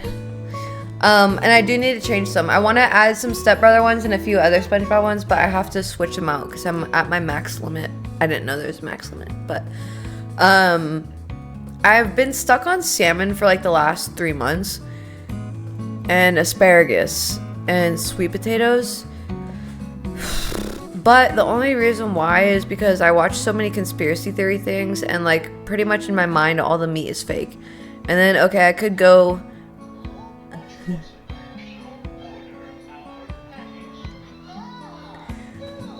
to a farmer, but like then I'm worried about like growth hormones in the cows and like I actually believe growth hormones and stuff are causing cancer. And when you see cancer, like, cancer is just like a rapid growth of cells. And like when we're ingesting growth hormones in everything we eat nonstop, and then we sit there and wonder why our fucking cells are, you know.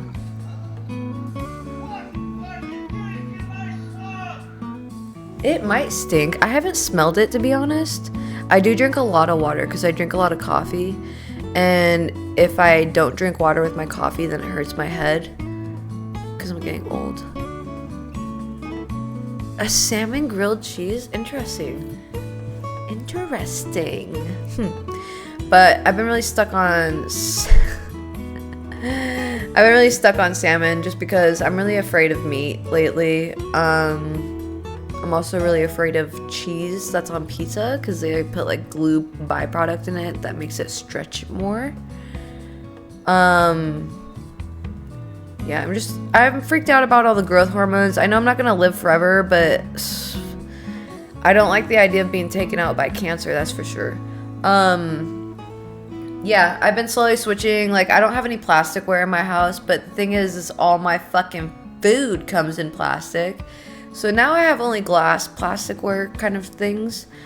But then I'm like, okay, well, where the fuck do you shop where there's no fucking plastic bags for this shit? Like, my cheese is in plastic. Like, everything's in plastic. So, and plastic causes cancer. And I'm almost positive, like, by the time we're 50, plastic is gonna be, like, the equivalent of lead paint and, like, asbestos. Like, we'll just find out how bad it is for us. No, like, in a weird way, Master Beef, like, I don't think that sounds morbid. Like, I do not want to be here forever. I want to learn what I want to learn on this planet, and then I want to get the fuck out of here. Rainbow trout. Ooh, I love trout. Oh my god. I've never eaten glue or chalk as a kid, but as a kid, I did eat the tops of matches. I like to suck on pennies, and I ate a lot of lotion, which I realized when I was talking about this on Facebook, that the lotion that I would eat was hotel lotion, which was the lotion that my mom would bring back after cheating on my dad at a hotel. So I was eating dirty, cheating whore lotion. Whore hotel lotion. That's probably why I'm a little freaking weird. That's all the lotion I ate. Yeah, 59, 69, one of those ages I'm pretty good with. In the state of California, sentence may cause I like cheese a lot. Cheese is my favorite. Anyway, so for me personally, when I say I'm black and white, with these mentalities, that's why I cut my friends off just like that. There was just something that happened. I'm not sure what it was. It must have been an acid trip that just kind of cleared everything for me. And I was like, these people aren't my people, and I'm pushing like my ideas onto them, and I'm craving validation that they won't even give me because I'm out of their league. But not out of their league, better or worse. Like, they're just not meant for me. They're meant for a different set of people. So it's just some people that I didn't align with. And not to mention that when I did that, fast forward a few months, I ended up becoming friends with Shuka Kaito. And then Sierra came back in my life. She was, I grew up with her in the group home. And so she was like my bestie in the group home. And we parted ways because I ended up leaving the group home. And then she came back into my life. And when she... Yes, and you, Ryan. Maybe it's Maybelline. You never know. That's what gave you the radiant skin? Yeah, maybe. But when I ended up having people in my life, the things around me changed, and that sounds so vague, but let me explain. So Katie's relationship was not a relationship I would be in a million years in. Never. So I was taking advice from someone whose relationship is not something I would ever have in my life, right? So I'd get relationship advice from her, okay? So she would often say things that made me feel like my boundaries or my standards were too much. And then once I cut them off, I ended up reconvening with Sierra. And Sierra was dating her husband now. And her boundaries were, and her standards were so, like, different to me. Like, so, like, above what I could ever imagine. And I'm like, holy shit. I didn't know we could do that. Like, what? And she's like, oh, yeah. Yeah. The fuck? Like, we can do whatever we want. I'm like, oh, yeah. So, and Sierra's younger than me. So, never discredit young people. Although, like, I don't say, like, hang out with 18-year-olds and stuff. Okay. When you reach, like, 25, you don't need to be hanging out with 18-year-olds and stuff. When you're, like, above 25, I think you can hang out with, like, 24 or 25-year-olds. The ones that have the prefrontal lobe forming. Or formed already. But once I became friends with Sierra, it became even more evident to me that, like, having friends with better standards in themselves is only going to be do better by me too. Because my friends' standards for their relationships were much higher than the last group of people that I was with. And that's what you want to see. Okay? You want to see, like, that growth there. And it was a bit uncomfortable in the sense of, like, oh my god, like, how could I ever ask for something like that? But not uncomfortable in the sense of, like, I'm getting advice that goes against, like, my core inner being. You know what I mean? So both can be uncomfortable. And growth can be, I just say get used to being uncomfortable. Because growth can be often misconstrued in our mind as uncomfortable just because it's new territory. Simple as that. And it's just a learning curve. Just rephrase it in your mind. This is a learning curve. You've learned many things in your life. What else is this? Like, this is just a learning curve. You'll figure it out. You have the tools and the experiences behind you to figure out these experiences ahead of you. And honestly, once I switched friend groups, and that took a while. It took maybe like 6 months. Because Shuga Kaito, she was like my friend on TikTok, and I had like 85K on that account. That account got shut down. And so she found me on my new account, and then from there, she followed me to my Twitch. She was very supportive of it all. She was always like that one friend who was there just like supporting me. And then along came Ryan, and then Ricky Goya, and it was just like an influx of people. And from there, 100%. Like I said, for me, and I've learned that this is an autistic trait. Like, you can have this trait too, but this is why I have it, and it stems so deep in me that, like, it's not something that I can really control. I try to, but it's just out of my mind. It's hard to describe, but I can only do black and white. I cannot comprehend that because it all hits me at once, really. And I know I give people more chances than they deserve. And if I can see it, they can see it, okay? A lot of people want to play oblivious to the shit that they do, but they just want to keep being able to use you. And playing oblivious means they get a chance to explain themselves and another chance at utilizing whatever you have to offer, okay? I cut myself off from these people, and they want to say, oh, I don't know why, blah, blah. And even then, when I came back around, and remember I signed for Ben's truck, and it was like $32,000.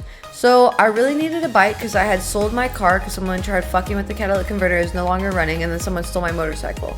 So I'm like, okay, I need transportation. For me, I can't walk very well, so I'm not gonna try to walk to the bus stop. Can't do that. So I need something. So motorcycle maintenance is cheap, gas is cheap. Like, it's all a better option for me. So I asked him for like a $3K loan. He said no. And this is a good example of people pleasing too. Is once again, you know, when a person is in a good mental space that you can say no to them and they can say no to you without there being conflict, okay? So for me, I will always make it known, you can say no to me. Please say no if this is out of your comfort zone. And I said that in the beginning when I approached Ben with this, because I know that's a lot to ask. Like $3,000 from a friend, that's a lot. However, I did sign for your $32,000 truck, and you're making like what, $6,000 in a week. You should have had that shit paid off in a year. Like, I was kind enough to loan you my credit. It's on my credit still. And he like, what are you doing with all that money? You're making the bare minimum payment, but still. So I was like, okay, let me approach him and see what he says. And then he string me along for the whole weekend. So instead, he could have just said no, but because he's a people pleaser, okay, that is not in his vocabulary, is to say no. So it's gonna benefit you to say no. And it's just like anything in this world, it's uncomfortable at first, but you get used to it. I'm so used to saying no, okay? Because I'm the center of my universe. I come first. If I don't come first in my universe, then I'm not going to be a good friend. I'm not going to be at the top of my game, and I'm not going to be able to give in the ways that are truly like giving to the fullest extent that I can give. And so what a non-people pleaser would have done would have been like, I don't really want to sign for this. Well, I do appreciate you signing for the truck. I don't feel comfortable with this, blah, blah. And that's where it's a little bullshitty to me, because like I have never once done anything. And this was just something that I think he could do to like control me, like, you know. And honestly, I'm glad he didn't, because I just bought the bike outright and had no payments. And yeah, so and I think he didn't like that I was able to do these things without him. A lot of the guys in my life really expected me to depend on them, but once again, because I grew up and decided I don't want people's validation, because that controlled a lot for me at one point in my life, was people's validation of me. Like, I literally almost unalived myself because of someone's lack of validation of me. And I was like, yeah, but I think I'm fucking awesome, so like, what is the deal? So, and then that's when it clicked in my mind, like, not everybody's gonna see what you have to offer, and you don't have to prove yourself to people. That is the thing. You do not have to prove yourself to people. I think now at this point, when I've grown out of my people pleasing phase, that I respect people who have boundaries, and people who are genuine good people and who care about you will appreciate you having boundaries. And I'll use Shukakaito as an example, because she, like, all my friends I know have struggled with people pleasing, including myself, okay? So I'm not trying to like throw them under the bus or anything, but this is an example of like what a user would do and what someone who understands, you know. So because she is sometimes in that phase or whatever, and I find myself slipping in that phase, a person who wants to use you will just sit back and let you do it, knowing full well that you're struggling while doing it. For me, when I approached her with the like canceling the trip, I knew that finances could be better for both of us, right? So is your personality, don't kink shame you. I mean, I won't kink shame you, but I don't think that's good. But I think it's really important when you are going through this like healing of people pleasing to just be transparent with the people around you, because firstly, they won't know. Like, I think we expect a lot of people to know, but I understood that like things were a little stressful for her on her end, and it was stressing me out on my end. And so like, for the best interest of both of us, so that we're not stressed out, like, let's prolong, whatever the word is, reschedule this, and by that time we will be more stable, because I just moved and everything like that. Or at least I will be more stable. And then with that, like, if she's ever in this phase of like, or me, any of my friends, if we're ever in this phase of like giving too much, like for me personally, Shukakaito gives me a lot, and I will yell at her because she gives me so much. And there's times where she's giving when she's like doing a lot for others, and I understand that it's like she loves me and stuff, but I want her to know that I understand that she also is healing from that people pleasing era, and that just her being her is what I appreciate in my life. It's not the money, it's not the gifts, it's her support, it's who she is. So people like that exist, and I think we're afraid that those people don't exist. And there must be a bird out there or something. And we're scared that if we don't people please, then we'll find no one. But here's the thing, the second you stop people pleasing is when you start respecting yourself, because you're laying down boundaries that are for you, okay? Not for everyone else. And there's gonna be so many people who are gonna be mad at you for laying down boundaries, okay? And it frightens people in general. They don't know what to do when you're secure with yourself, because it's just unrockable. Like, that's a foundation that can't be fucked with. And their foundation more than likely is not like that. So while there are people who need to be around other people, for me, I just really have been through so much that I was done. I was done, dude. I just need to cut everyone off. Like, I'm sick of you for being a piece of shit, and I'm sick of you for fucking doing this. I'm sick of you for like always flirting with me and then holding money over my head. Like, it all had to go for me. And it was just it had to have been an acid trip where I realized it. And here's the thing, there was one acid trip that I remember with Ben where his friends were just shitting all over me, dude. Oh my God. And they're being so mean. The things that I knew about these men, okay, if I fucking announced it in this room as they were shitting on me, oh my God, they would crumble. They would just fucking be so embarrassed because I knew so much shit on them. And I just kept my mouth shut and just let them make fun of me. And I think that was a time during my little acid trip that kind of like altered my brain chemistry. Like, these aren't even the people that validate me. Like, why do I even give a shit that they're around? Because 9 times out of 10, people that are around you in your people pleasing phase won't be around you in your boundary phase. And then on top of that, they'll make you feel bad for it. Don't. Be selfish, please. I just feel like there's such a stigma. Like, people will be like, oh, don't talk to yourself, that means you're crazy. No, you should actually be talking to yourself, okay? Like, that's what I mean. I said in the beginning, like, any kind of thought that has been like ingrained in us, I've literally been taught by my father, and it's just been like a deep belief that I keep putting inside my head the older I get, to just question everything and go against all the natural systems that are in place, because those are literally in place by fucking old ass people. So bye heckin' snake. I'm so delayed on that. I'm so sorry. I'm trying to read the chat more. When I was editing my videos, I noticed there's a few things that were said and I missed them. And it's because like I have such bad ADHD, like I have to focus for a bit, and I don't have this written down. I just fucking wing this every time. Chaotic good, my dudes. I mean, well, just a little bit chaotic.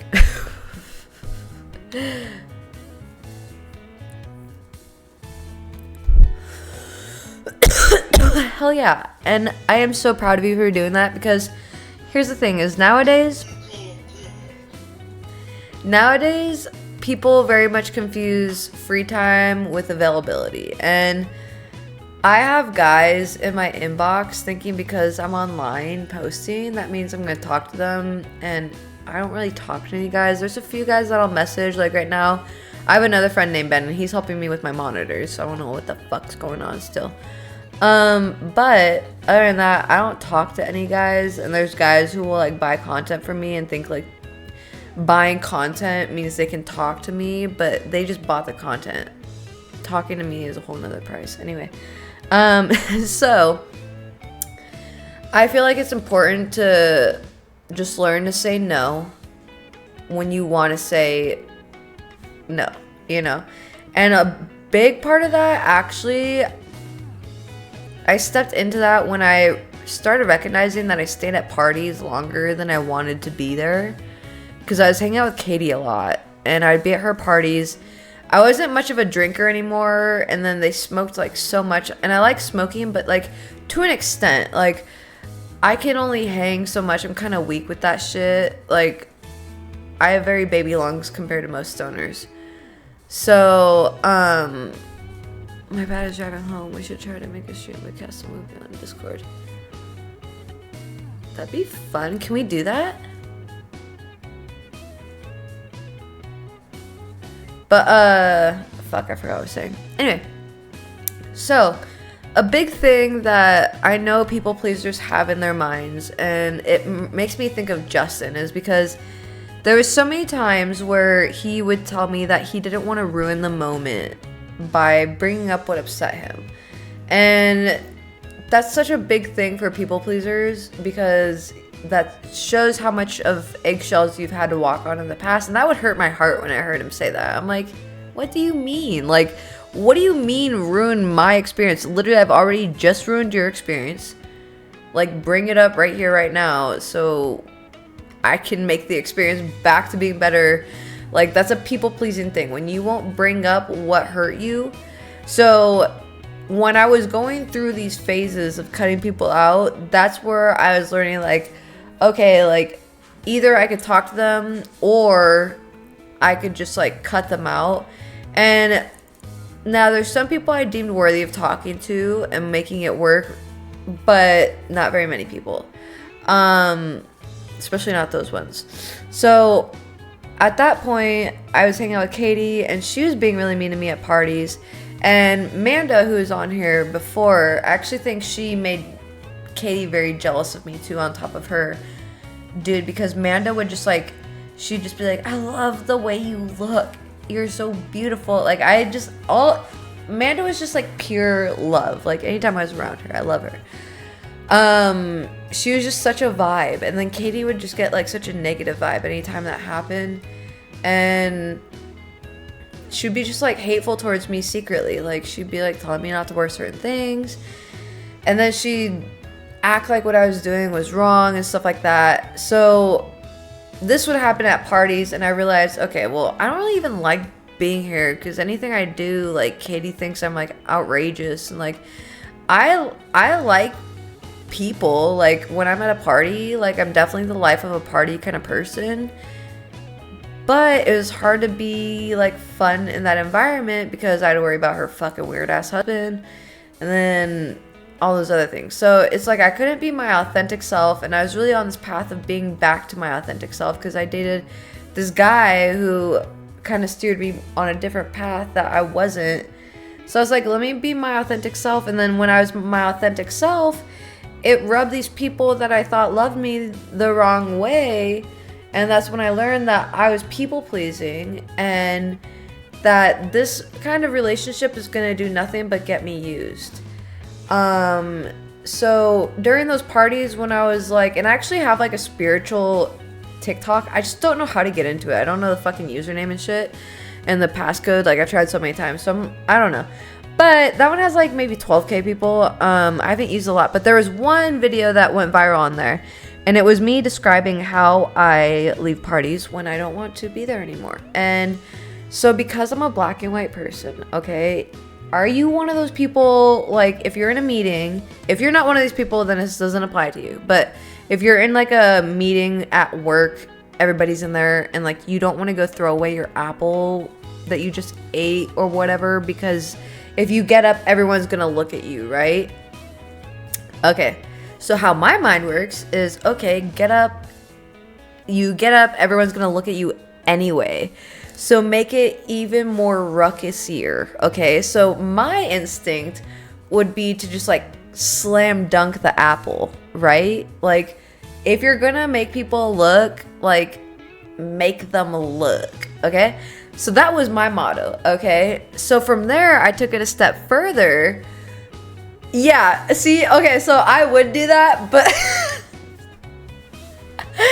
I would just hate to miss. That would be like too much for me. I'd be like, oh fuck. It reminds me of the Office scene though, when fucking Daryl shoots the basket the basketball, and then the basket hoop is like above a fish tank, and the whole hoop falls in the fish tank, and like the light falls into the fish tank and it electrocutes the fish or some shit.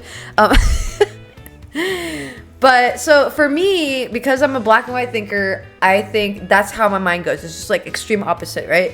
So the way I taught myself to leave events when I don't want to be there anymore, and Shuka Kaito can vouch for me because I'll give another example after this, is the second I think it, I say it and I do it, okay? So the second I'm sitting there like, wow, I really want to be home, that means my battery is low and I just need to leave. Okay, because if I don't, then the ADHD paralysis comes and I'll stay there for another fucking hour. And then I'll just be thinking, wow, I could have been gone at home for this whole hour in bed, regulating my system. So the way I do it is the second that I think it, I just do it. But once again, I go off the deep end. I go with the very black and white method. So instead of being like, you know, say your goodbyes to everyone, I'll just be like, all right, well, I'm getting the fuck out of here. That's literally my go-to phrase. Is it appropriate? I don't know and I don't care. And people usually are either shocked by this or they're used to it. They're just like, okay. So I'm just like ready.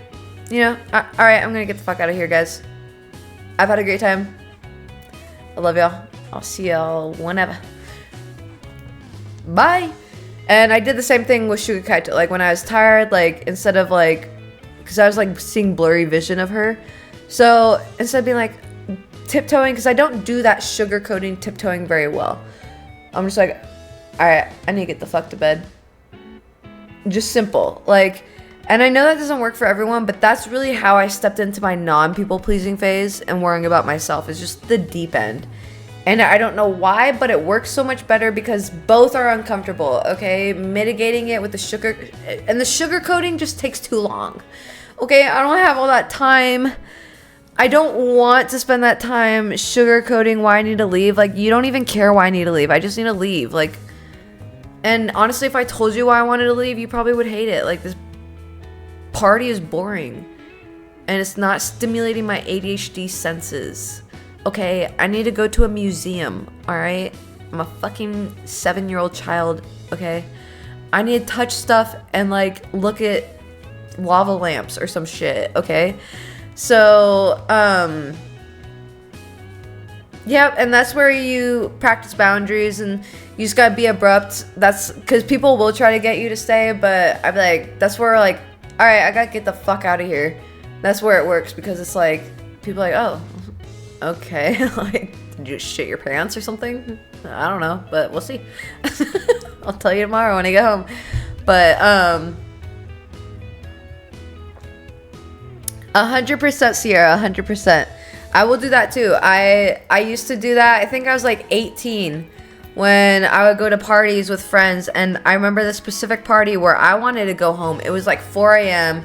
I used to hang out with this band, this metal band, and I was just like done, dude. And nobody would take me home. I kept asking, can we leave?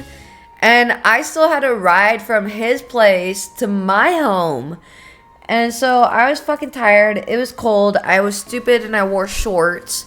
So I was like 18-ish when I learned my lesson not to fucking, like, to take my own vehicle. Because fuck that. Like, hell nah. So, and honestly, it's all a learning process. But hopefully if you're someone who, you know, is a people pleaser and you hear these tips, maybe they're helpful for you and you haven't learned them yet. But like I said, my grandma, I know she died a people pleaser, okay? She wanted to divorce my grandfather so many times. They had assets together and stuff, so she stayed.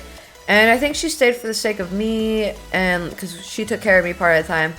But when she passed away, I found out she didn't even fucking love that dude. She was just there because, like, they were a team and, like, the kids and stuff like that. And she was, like, the breadwinner. She cooked, cleaned, and everything. Like, she was doing it all. And if she would have stood in her power, I don't know what would have happened, because back in her time, women didn't have as many rights, you know? So it probably was, like, more ingrained to be a people pleaser then because of the situations that were at hand. And now people pleasing is such a dangerous thing because we're taught, like, oh, don't be selfish, blah, blah, blah. But, like, really, you are the center of your universe. Like, your world cannot be good if your internal world is not. And that starts with you focusing on yourself and not giving to people. Like, for me, I love giving to people when I have nothing. It makes me feel better.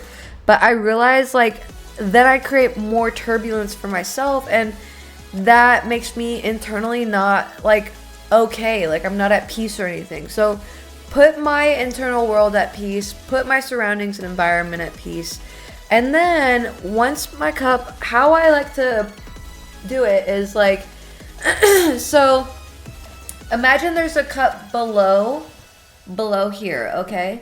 So we've got 3 cups, okay? So this is God, source, universe, divine, whoever, whatever, okay? They're pouring into you constantly. If you let them, whatever, that's you going into yourself. For me, I believe we are all gods, so I worship myself, so that requires me pulling inward, meditating, asking my higher self, which is just like my future self, what benefits me the most for my higher self? What aligns me with my higher self? What decisions does future me make to get to the restaurant, kind of thing. So this is me pouring into myself, right? And once this overflows, the cup below is my friends and family, and they catch the overflow, okay? But when you pour directly from here, you're not going to be fulfilling the ultimate you. You're empty in some ways, you're in lack and everything like that. So it is okay to wait until you are overflowing to give to people. Unless you are overflowing, I personally suggest not giving to people, okay? Now, your overflowing might look different on different days. Like, some days my financial is overflowing. Some days my personal inner energy is overflowing. So some days I'll buy Shuka Kaito a little treat. And usually, like, once a month, I'll take Sierra out to whatever, we go have fun somewhere. So that's when I'm overflowing. Like, never is it a burden. It is just like a fucking blessing, and I love doing it. Like, this is so fun. This is exactly what I would spend my money on if I had it, kind of thing, you know? So do not sit there and let people guilt trip you into thinking you need to provide for them when you don't have anything. And here's the thing, when you think of people who say no to you, you gotta look at it from that point of view as well. As, all right, it sucks that you said no, but I respect the fact that you are making sure you are in a, but there's a fine line, right? There's people like Ben. The reason why I point out Ben, because you can do a lot of stuff for people, and there's people, when you ask them, they're not ready to give anything. And it's because those people are in survival. Those people do not overflow at all. Okay? They don't know how. So they're just constantly taking from a sort, it's like an endless void. Like a narcissist, when they're taking from people, it's taking from a different center of yourself, okay? It's not for the benefit of others, or not that it has to benefit others, but like, you're doing it in a toxic way. So it's never really going to fulfill you in the way that, like, true inner validation, love for yourself, all of that overflowing will help people. It's very different, because just like if you hold on, let me catch up on these.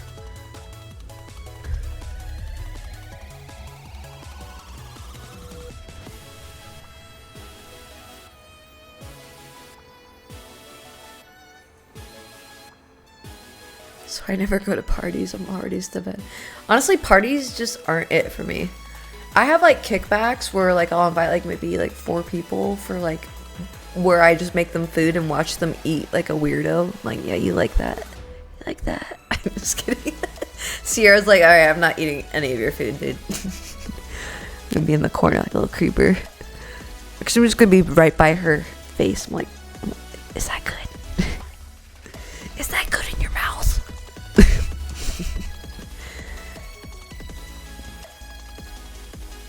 Yeah, I think Sierra and I usually like will meet up at a place if anything, and like if we have to go anywhere, it's like across the street in her car or something.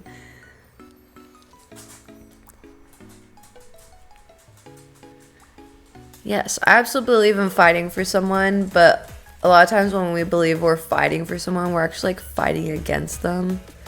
We're really not on the same page usually. Oh, I love you too, Master Beef. No, that's okay. Never too direct. Oh my god, and Francis is such a good example, and I'll let that be Sierra's story to tell because that's such a good example, but that's definitely Sierra can tell it better and it's more in line with her. But yeah, absolutely true. Kenny, hey, this was like when we talked about where puzzle pieces sometimes are missing a piece. Yeah. Exactly, Kenny.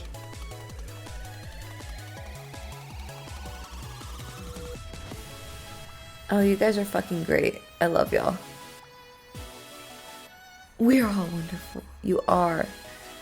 Don't eat Justice food. But, yeah, honestly, narcissistic personalities, they are ultimate people pleasers. Their pure existence is based on validation of others. So a lot of times if you're a people pleaser, like there's different types, like I said. So if you're one that's doing it like you want to help people, like you mean best by people and stuff like that. Some people do it to like manipulate, like love bomb and shit like that because they want to be the victim and shit. Some people don't mean to. Some people really think they're doing good by it, okay?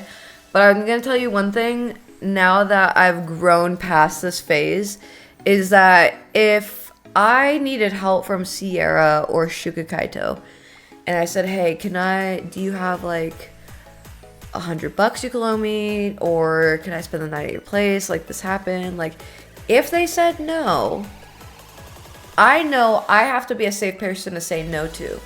And when they say no, like, first off, they've just been my friends for a while, so, like, I respect it if they were, like, there's probably a reason behind it, like, so, but in that sense, like, when you start doing this, it goes in phases, because not only does it stop at you not overperforming for people who don't care about you, but it also starts at the sense of, like, other people have to say no to you, and you have to be okay with that, because that means they're also on their journey of practicing boundary setting and respecting what's best for them. So it's a whole nother step that goes beyond the people pleasing that people don't really understand. Now for me, I mentioned Ben before, like I will always prefer you to say no than anything. For him, he waited like the whole weekend. And then I told everyone what he was doing on Facebook, and he's like, oh yeah, I was gonna go sign for your bike, but now I'm not going to. I'm like, ew. That's very manipulative behavior. You could have just told me no in the beginning, and I would have taken that answer and been fine with it. As a matter of fact, it would have given me this weekend to come up with the money and just go get it myself. Instead, you string me along, you know. So on his end, that was people pleasing because he just was scared to say no to me. Like, I don't think he had any intention of signing.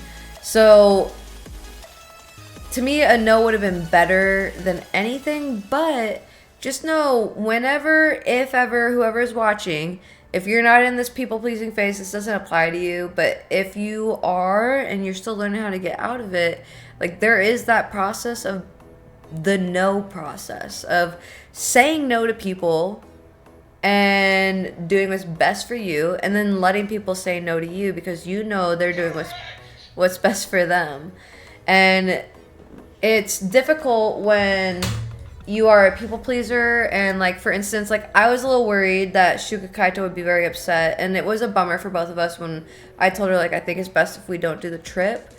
But once again, I had to get over that because the amount of uncomfortableness that would have been, because we would have been both cooped up, and she likes to go visit places, and I know she would have been fine for the most part, but because I'm such a homebody, like if I had a long trip with someone like that, like I would just let them use my car if I had one, if she wanted to go out, because I literally leave my house like once every 2 weeks.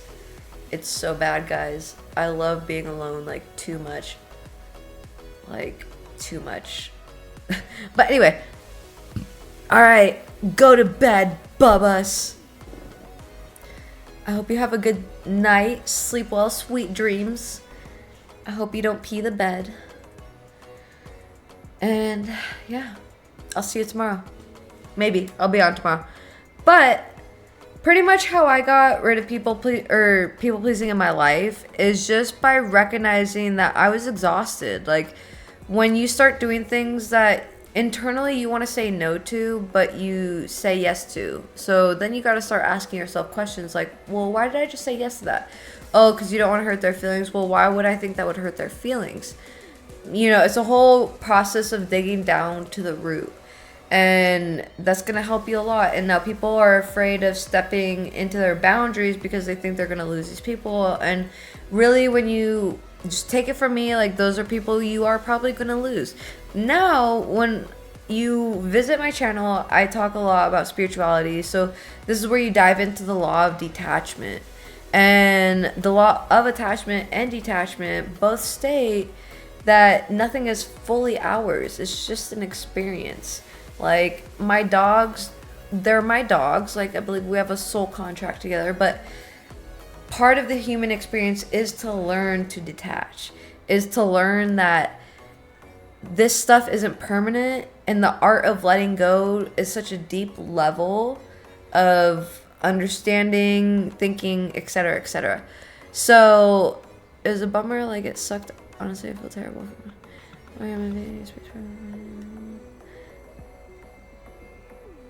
Yeah, it was a bummer. And I know whenever, I'm assuming Christmas time, we have the money to do it. I know it's going to be fucking bomb as fuck this year.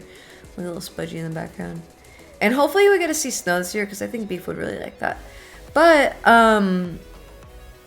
yeah, I think really what the difficulty was for me was that I knew the people in my environment would not let me say no without me making me feel bad about it. People in my environment now, when I say no, they voice how they feel about it, and then they support my decision. Like, Shuka Kaito let me know that she was bummed about it and stuff, but she's, you know, if that's what makes me comfortable, then she's happy to oblige, blah, blah, whatever. And so that's the difference between that group of people and this group of people is like, and like, Shuka Kaito, she, like I said, she is a very big giver, and I want to point this out again. People can go through people-pleasing phases. It's, like, it's not your job, but, like, for me, I would not be a good friend if I just let her give to me and, like, see that she's falling back into this people-pleasing mode. Like, this doesn't mean that I hate you or anything like that. Like, don't think you have to do this and this. Like, I love you for who you are, you know. So it's really hard to describe because it really does stem from self-validation. And I know not a lot of people can go through life like a year, even 6 months, just slowly talking to no one. Like, I didn't even work for the outside world. Like, I literally sold content, okay? And I don't really talk to people on my pages. I just sell pictures and videos. So it's like I really cut everyone off, but that gave me the time to understand like why I craved this from people, that from people. And now I'm able to have my boundaries, and like I have my friends who will like say sorry for sending me multiple messages. Like, for me, I am so confident in my boundaries now that I won't respond to your messages unless I feel I'm mentally well enough to do so. And those who understand me understand that that's how I operate, and they respect that. So, and the people who don't, I don't conversate with them at all. So, and you have to be okay with knowing that like you're not meant for everyone. Like, I will say this all, there's people who, it could be the sunniest, shiniest day, and there's people like me who fucking hate it, okay? You could be the juiciest peach, and there's people who just don't like peaches. Like, there's nothing against you, okay? you're not meant for everyone. And I really do believe like we're meant to work like little hives, like a little beehive on this planet. Everyone has their little purpose here, okay? Everyone has their little job. And what is that job? That job is what inspires you and inspires like inner happiness and motivation. Not things that are driven by fear or driven by money lust or anything like that, ego or anything. And I think when we work like that, we find our own little hive that we can work with. And now there's going to be multiple hives and they still get the same job done just as efficiently, but they just don't commingle because they're not meant for each other. And there's nothing wrong with that. Like maybe they're fucking pollinating fucking weed and you're pollinating some plant that's special in its own way. Like, you know what I mean? So I just think like people really do rely on validation, and that gets us stuck in this people pleasing mode. And it's better to realize when you're young to stop giving a fuck. Don't be 50 and decide then to stop giving a fuck. And I realize this now because I forget when I step in the real world that like people don't have blue hair, people don't do this in the real world, and it's because they give too many fucks still. Like their job won't allow that. Like, well, that interferes with who I want to be. Like my whole identity isn't around a job. Like, and I figured that out at 18. That's when I stopped doing corporate and started selling my own skills. Like I was a personal chef when I was 18. And then I started being a salesman for Cutco and stuff like that, where I could still be my own person and make money. And so after that, I never looked back because I could still look the way I wanted to and sell my skills, abilities, whatever it might be. So all the haters on fucking TikTok about my OnlyFans and shit, like they would never know that it goes that deep, but I don't care because they don't even know how good my sales are, and that's why I'm so confident I could own a fucking restaurant. And then they would look at me and think I'm crazy because they're like, how would that correlate to a restaurant? Well, bitch, I have so much free time, I cook. I just cook and learn. Anyway, that's where I'm at. I have good work friends, only one work friend. And that's good. Like, truthfully, I believe in keeping your circle small, okay? I think the bigger it is, people pretend to like you and they really don't. Just because if you become successful, they get threatened by it, blah, blah, blah. Self-isolation can delay self-destruction, things like that. I don't know. See, don't talk to me about self-isolation because I can do it forever. I can do it but see, to me, I do think a big part of it is ADHD and autism combined, and the amount of like overstimulation that's just happening on a regular for my frontal lobe and all the fuck, because what autism is and ADHD is like extra sensory receptors and shit firing off. So both combined, like it's just always too much. Like if I took a second to describe to you all the fucking sounds I hear right now, like it's too much. So to me, self-isolation has proved 150% beneficial. And I stand by that just because, you know, your great religious leaders and stuff like that also went into self-isolation. And I think people who really have a calling in life do self-isolate for a long time. Philosophers do it because there's so much of the normal world begging you to be like them and follow the crowd, and will gaslight you into you thinking that there's something wrong with you if you don't want to follow the crowd. Now, there is limits to that. Okay, there's people who do wrong things. But for me personally, like I have to like force myself not to self-isolate, because I will literally jump off like 3 months off the face of the planet, not talk to anyone, not post, blah blah. But I only do it because I think my friends would get worried, and then also it is my income. But I think it very much differs from person to person, because I do know Copper said that something similar along those lines. And it is very natural for humans in their nature, you know, they want to connect with people. And I can't say I want to, like, I don't not want to connect with people. I just have a hard time connecting with people. So there is that. And like, yeah, I could go into that forever. But anyway, so once again, when I talk about this people pleasing shit, please know I'm coming at it from like a very black and white perspective. But really how I did it, I just recognized I was tired, dude. I was tired. My body needed a break. My mind needed a break. And you can't heal in the same environment that you're being hurt in. So I got rid of those people.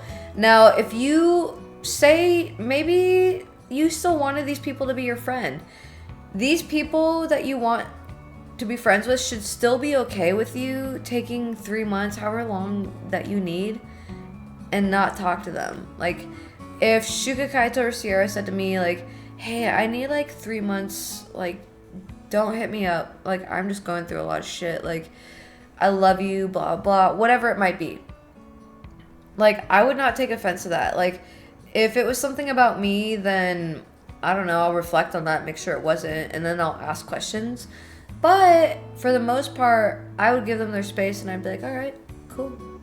Because, like, even then, with the law of detachment and attachment, like, people, and I say this, and I hate saying this because fucking Justin likes to stalk my shit. I know he does.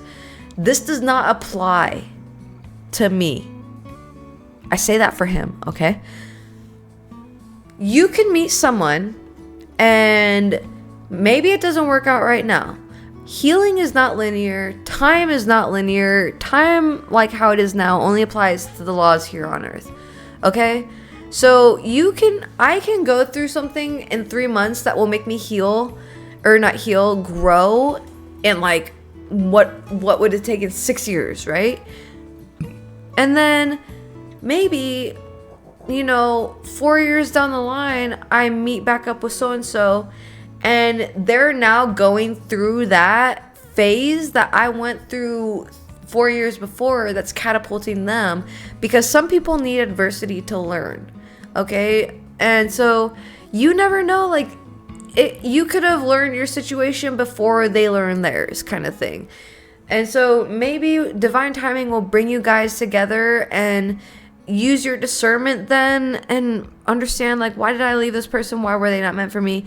Are they practicing these things still? Then they're still not meant for me. Like, don't fall back into that people pleasing phase, yada yada yada. And I've had people try to come back into my life like that. Ben, for one, he came into my stream and just gifted a sub to everyone. I think I made $1,000 that month purely from him. And I don't say purely, but maybe like 900 of it, right? And so, and I have a couple of other guy friends that try to come back into my life, and it's just, once it's said and done for me, it's said and done. And for exes, like, I'm not friends with them. There's no second chances. So there's no way you're gonna people please your way back into my life. Narcissists love to do that because they love to love bomb. That's just what they do. And then they'll breadcrumb you and all that shit. And they'll do that in friendships too. Like, I've had that in friendships. So just be aware of the signs. I do have young people watching me. I don't know how young, but I do know that there's so many women on my page, on my Facebook, that I talk to, that they're older than me and they haven't understood this, which I don't shame anyone for not understanding it. It's just so frustrating because these are kind of things that actually you don't implement overnight. You can. I tried to do overnight. The black and white method was like as overnight as it can get, right? Because I left people like, what the fuck did I do? But I don't need to explain it. Get used to not explaining yourself to people. Get used to being comfortable saying no. Get used to being uncomfortable. And then saying no will be easier, because saying no is uncomfortable. Just, start saying you're selfish. People will say, oh, you're being selfish. Yeah, you're fucking right. I deserve to be selfish. And there's different kinds of selfish, okay? There's I showed up to a party and ate the whole fucking birthday cake knowing that there's 20 other people that needed to be served, selfish. And then there's selfish, like, I don't have the energy, I don't have the money, so I can't give any of me to you, okay?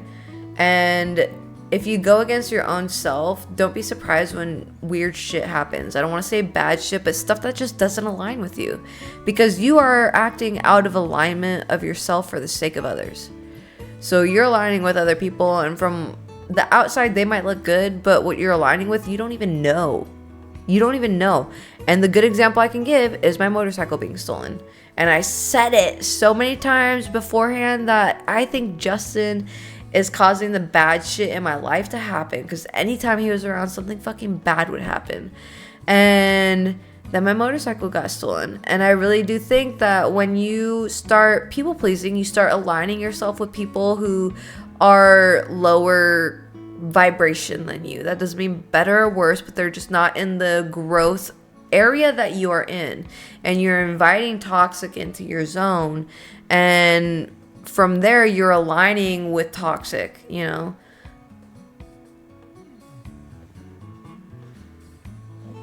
I just want people to know it's okay, because I do, after being diagnosed with autism, I do want the autistics to know it's okay to be alone. Like, that's just a given trait, is like self-isolation for long periods. Like, that's very normal for autistic people.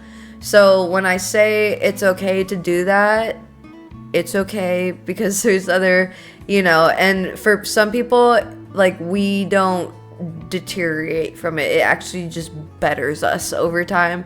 So I just like to say that because, you know, while I do understand the good majority of people that I talk to are neurotypical or whatever the hell you want to fucking call it, they don't abide by those rules, whatever you want to call it. So, but for the slim few who do have or even some who are not diagnosed, who, like, you know, they maybe are questioning if they're autistic or even whatever, like, I like to preach both sides. Like, the severe isolation people want to say is bad, I don't. Like, everything that people say is bad, I don't think is bad. They literally say meth is bad and then they prescribe it to people. So obviously it can't be that bad. Okay. So, like, to me, I like to be on the fence about everything with that, which is really crazy because I am such a black and white person. But yeah, with self-isolation, I actually think people who, not in a mean way, I think people who repel it and can't do it are probably the ones who need to try it the most, because they probably have some more deeper issues maybe to work on. Not issues, I don't even like saying it that way, but like maybe more inner guidance that they could seek from themselves than they know about, you know? Because I mean, honestly, like, if I didn't have to have money, oh my god, if I could just like not exist with humans, I would. And I know there's a lot of people like that, and sometimes, like, just I think maybe it's just the way the world is. It's just a little too much sometimes. Exactly. And honestly, like, for me, like, I from a young age, like, I was the most stable person to lean on, like, that I knew of. So that case and scenario applies to so many people, and I just want those people to know that it's okay to self-isolate, like, for however long you need, because when you're going through narcissistic abuse, it's actually, there's a study that says you need about 2 years to isolate and regulate your system to get back to normal. And isolation is mandatory because the overstimulating factors that come with working an outside job and family who doesn't understand what you're doing, because 9 times out of 10 your family won't understand what you're doing. So it's just, there's a lot that goes on with it, but when you start your people pleasing journey and ending it, just know that it's going to be really what's best for you, and it's going to get you to your higher self. Your family's probably not going to like it, and if they do, like, that's great, okay? My family really didn't know about it, I guess. Like, I don't know, I say happy birthday to my grandpa, and that's about it. Like, I wish him happy holidays and stuff, but I don't go visit him or anything. He's in the same state, but, like, I don't care to. I think he thinks I would worship the devil. He won't even come into my home, because last time I had, like, a Baphomet tapestry on my ceiling. I don't know why he would think that.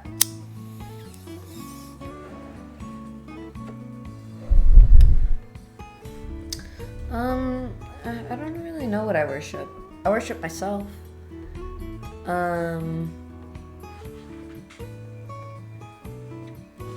You could say I worship my grandma and my Uncle Frank.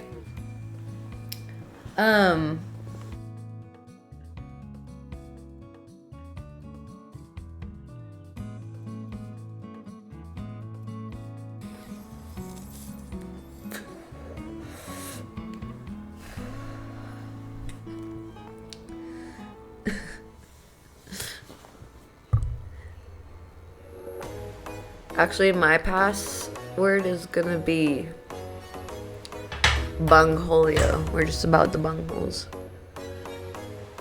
Oh no, did one of them die?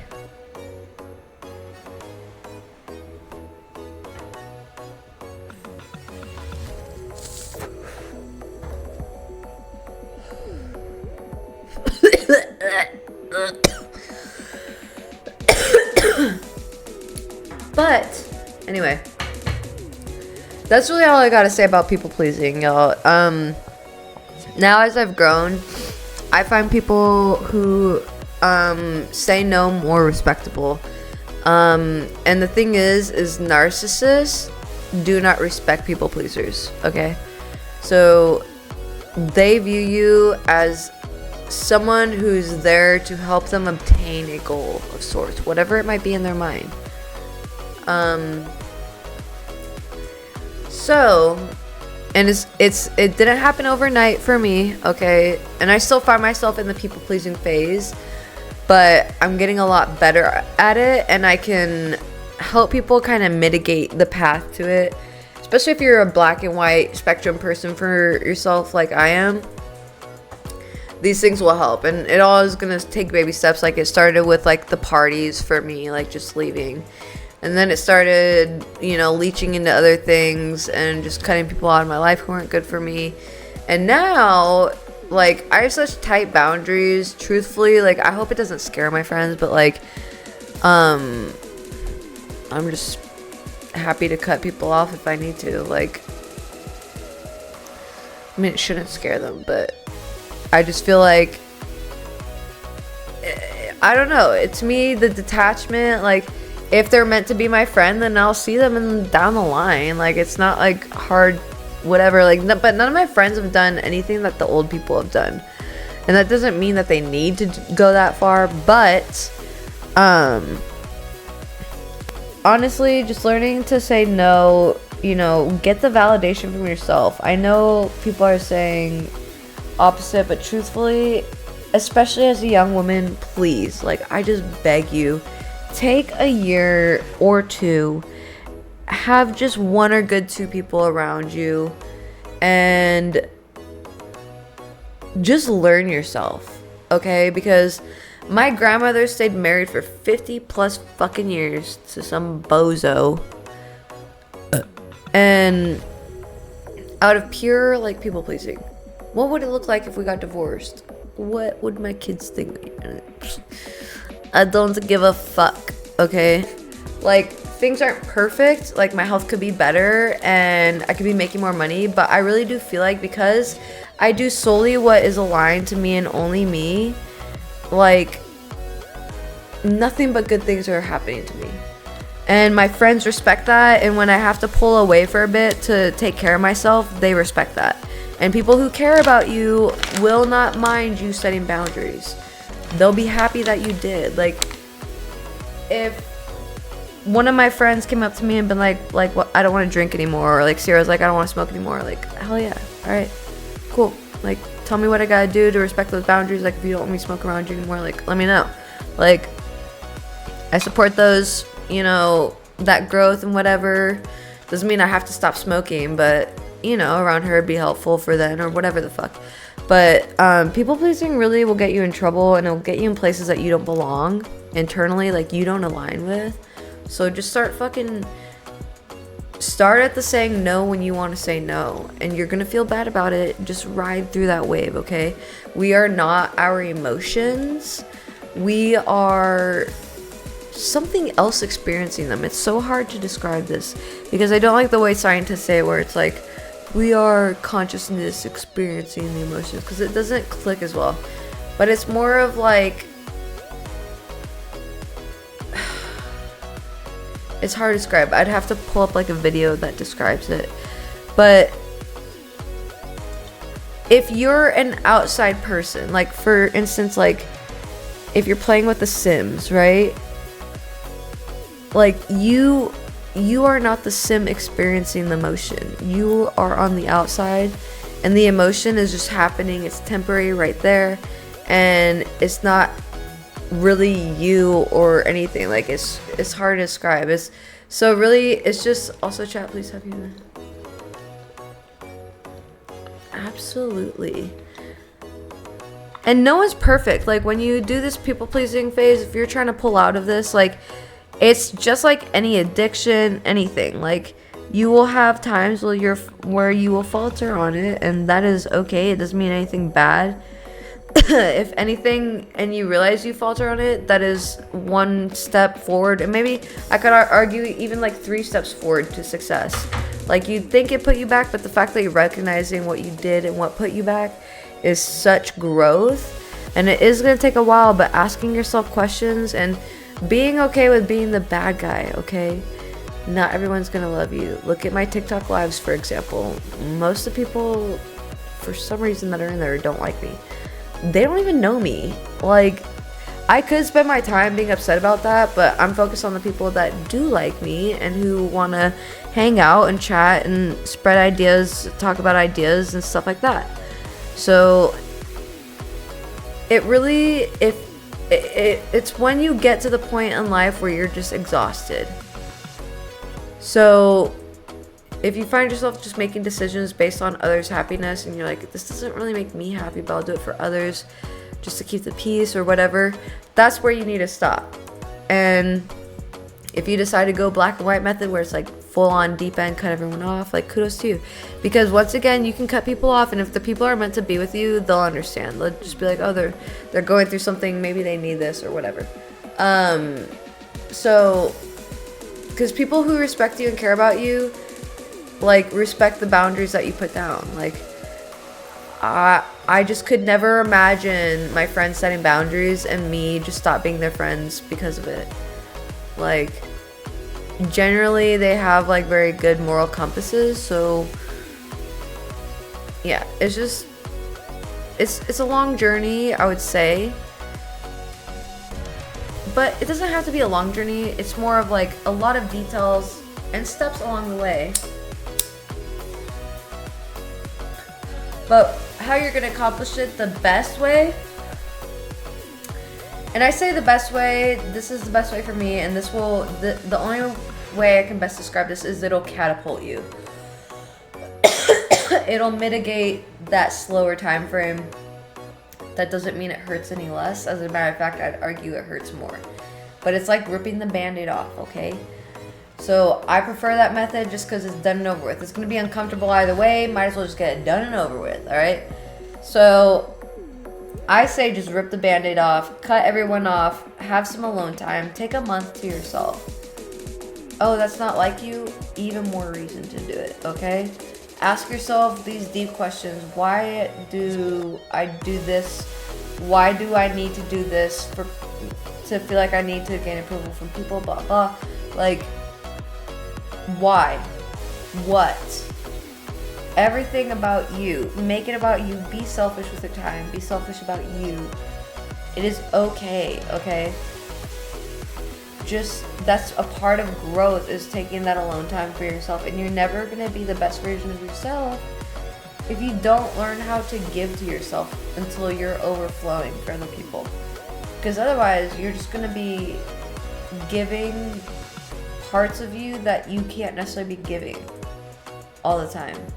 And when you start giving from that place, you start giving from a place of different value than when you're overfilling, and then that allows toxic people to come in again, and it's just not good. So take it from me, only because I've experienced people who have lived the end of their lives out not being a people pleaser, not being able to live authentically. And that was my grandma, so I was like, wow, like, that is not gonna be me. I have already, before that, had already been on the path of living authentically, but that solidified it. And then once I realized the people around me weren't good, I cut them off. And now, like, all my friends can vouch for me. The second I cut Justin off and started working on my healing, things are going up. Now, my financial stuff, I feel like could be better, but I think that's like everybody's mindset right now. And honestly, like, I just feel like this is part of the step of my financial growth. That's the only thing I can complain about, but I don't feel like that has anything to do with people pleasing. It's more of like an obstacle for myself. But my life isn't perfect, okay? I'm not saying that this is how to get a perfect life. There's still going to be those challenges and stuff, but you don't need extra weight on your shoulders when you're already trying to accomplish these challenges. Like, you need people who are rooting you on and making you feel like you can do it, okay? People who take from your people pleasing won't root you on in the same way, because at some point they won't be able to benefit from you.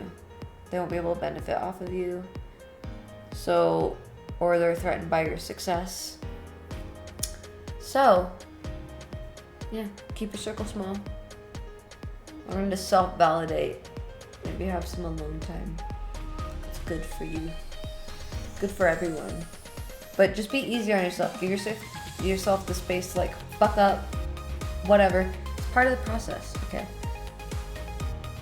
But it'll make your life so much better, I swear to you. Like, I can't remember the last time like someone was mean to me. Like Tony went like, that's just fucking weird. But like mean really hurt my feelings, like whatever, like crying like Justin used to be like to me. And after I cut him off, there's no having people like him in my life. No close to him. So it's all just been a journey for myself, and it's taken about 2 years. And now I keep my circle very small. And like I said, I'm preparing for like a 3-month sabbatical here soon, because I'm just busting my ass to try to get these goals accomplished so I can do that. So, been cutting the grass, and damn, there was a whole lot of snakes. Oh my god. How do you cut the grass with snakes? Oh my god. Baja Blast.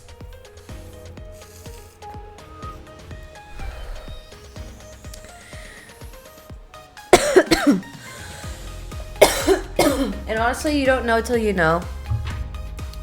So even if you hear this, I'm happy to plant the seed and walk away. I will always say that. So even if you find yourself doing this right now, and you still continue to people please for the next 4 or 5 years, there will be a time when you will get so sick of it, and someone else will say something, you'll remember me or something that connects to all of this, to where you're gonna stop people pleasing if it really aligns with you. So, and you know, if you guys have any questions, you can always reach out to me. But that's my spiel for today. Stop people pleasing, do drugs, and hug a puppy.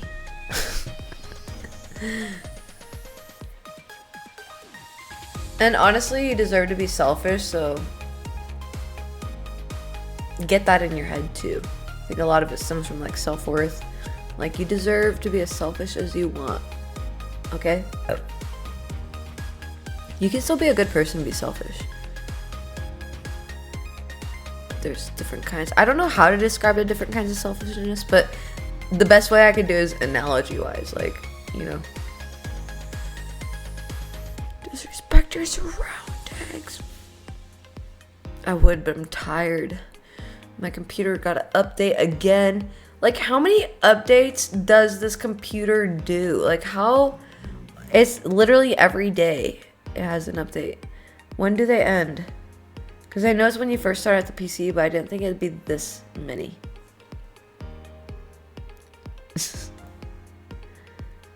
Also, my birthday is this Saturday, guys. I'm just kind of, I don't know what to do. I was gonna have a cheat day and eat a lot of sugar, but I'm not really craving anything sugary.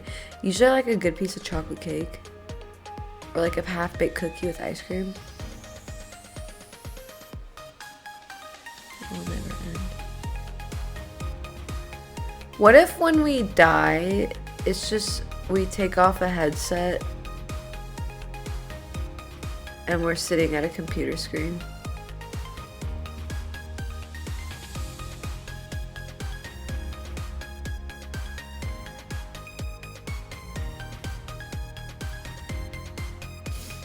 Oh my goodness.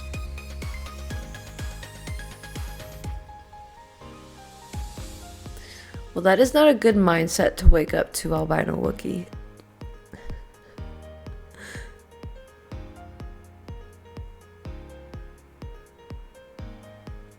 Thank you, Master Beef. I appreciate it. Although I do understand that you have been through a lot. At some point, the mindset has to turn around to give yourself some relief. Because that can't be a good place to wake up to, I have to say. Because I have woken up to that kind of shit myself. But it takes being grateful to be alive. Being grateful for the small things helps me personally. My dogs. Well, the years start coming, they start coming. My boo bitches, sorry. Agreed, for real. For real.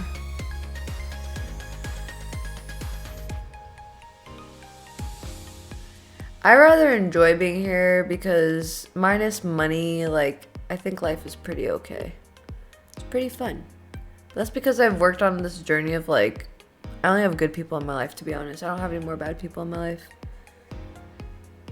And there's not a single thing that I do that I don't want to do. I only do stuff I want to do. So if I don't want to do something, then I don't do it.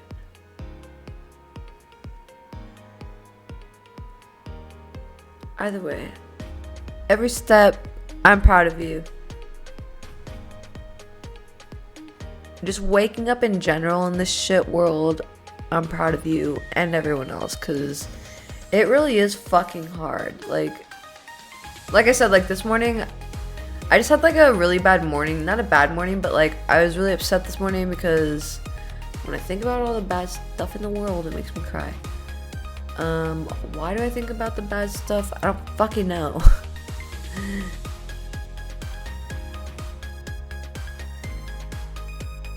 That's good.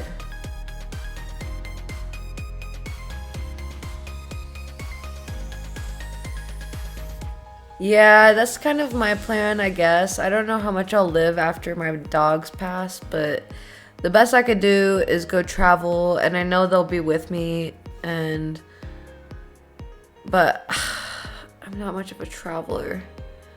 I would love to live in Hobbitland, though, New Zealand. I just don't want to do all this work in the snow. Ugh. I don't know. Even dying, like, I don't want to get too morbid. Just dying seems so much effort. In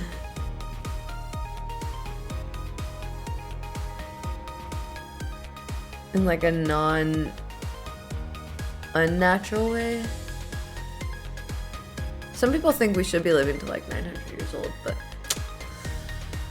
not me. I would fucking not want to live that long. God damn. You kidding me? The fuck?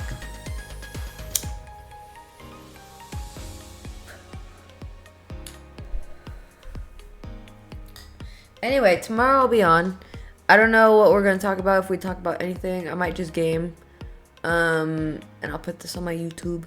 And I have to put the conspiracy theory one up on YouTube. I did put one up on YouTube the other day. It's kind of grainy, but I think it's because I uploaded it from the computer straight to YouTube instead of downloading it to my computer and then exporting it out. Oh, cute little stretch. I don't really know what to hire by creep. I don't really know what to do about my birthday, but I'm going to do some freebies, so it's really dependent if Sierra wants to join, so I'm going to do that, but other than that, I don't really know what to do. Oh, it's not? For some reason on my phone, it was showing as like super grainy. Oh. Well, I guess we're fine.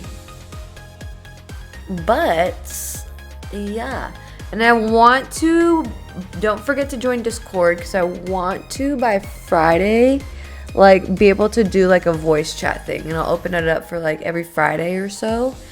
For, like, people just to call in and talk to me randomly. And I'll be playing Sims or something. So that's the plan to start this Friday, since my computer can handle that shit. This bad boy right here. I wish It won't let me stream Lord of the Rings on Twitch Watch Party, so I'm scared to do anything outside of that for copyright reasons. You feel?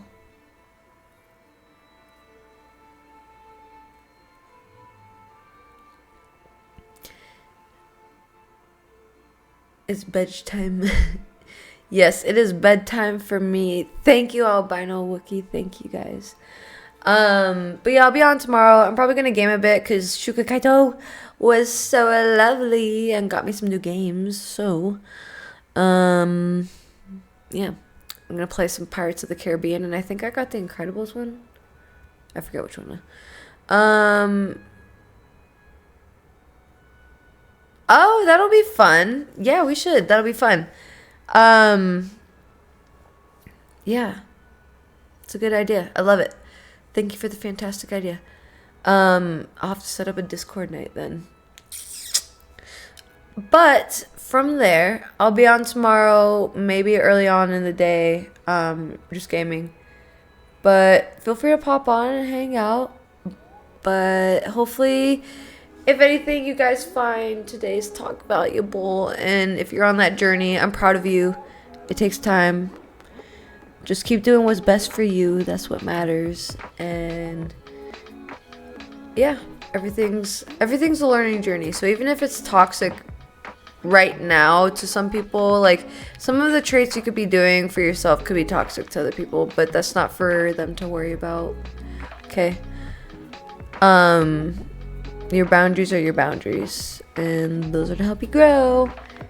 And people pleasing is not going to help you grow.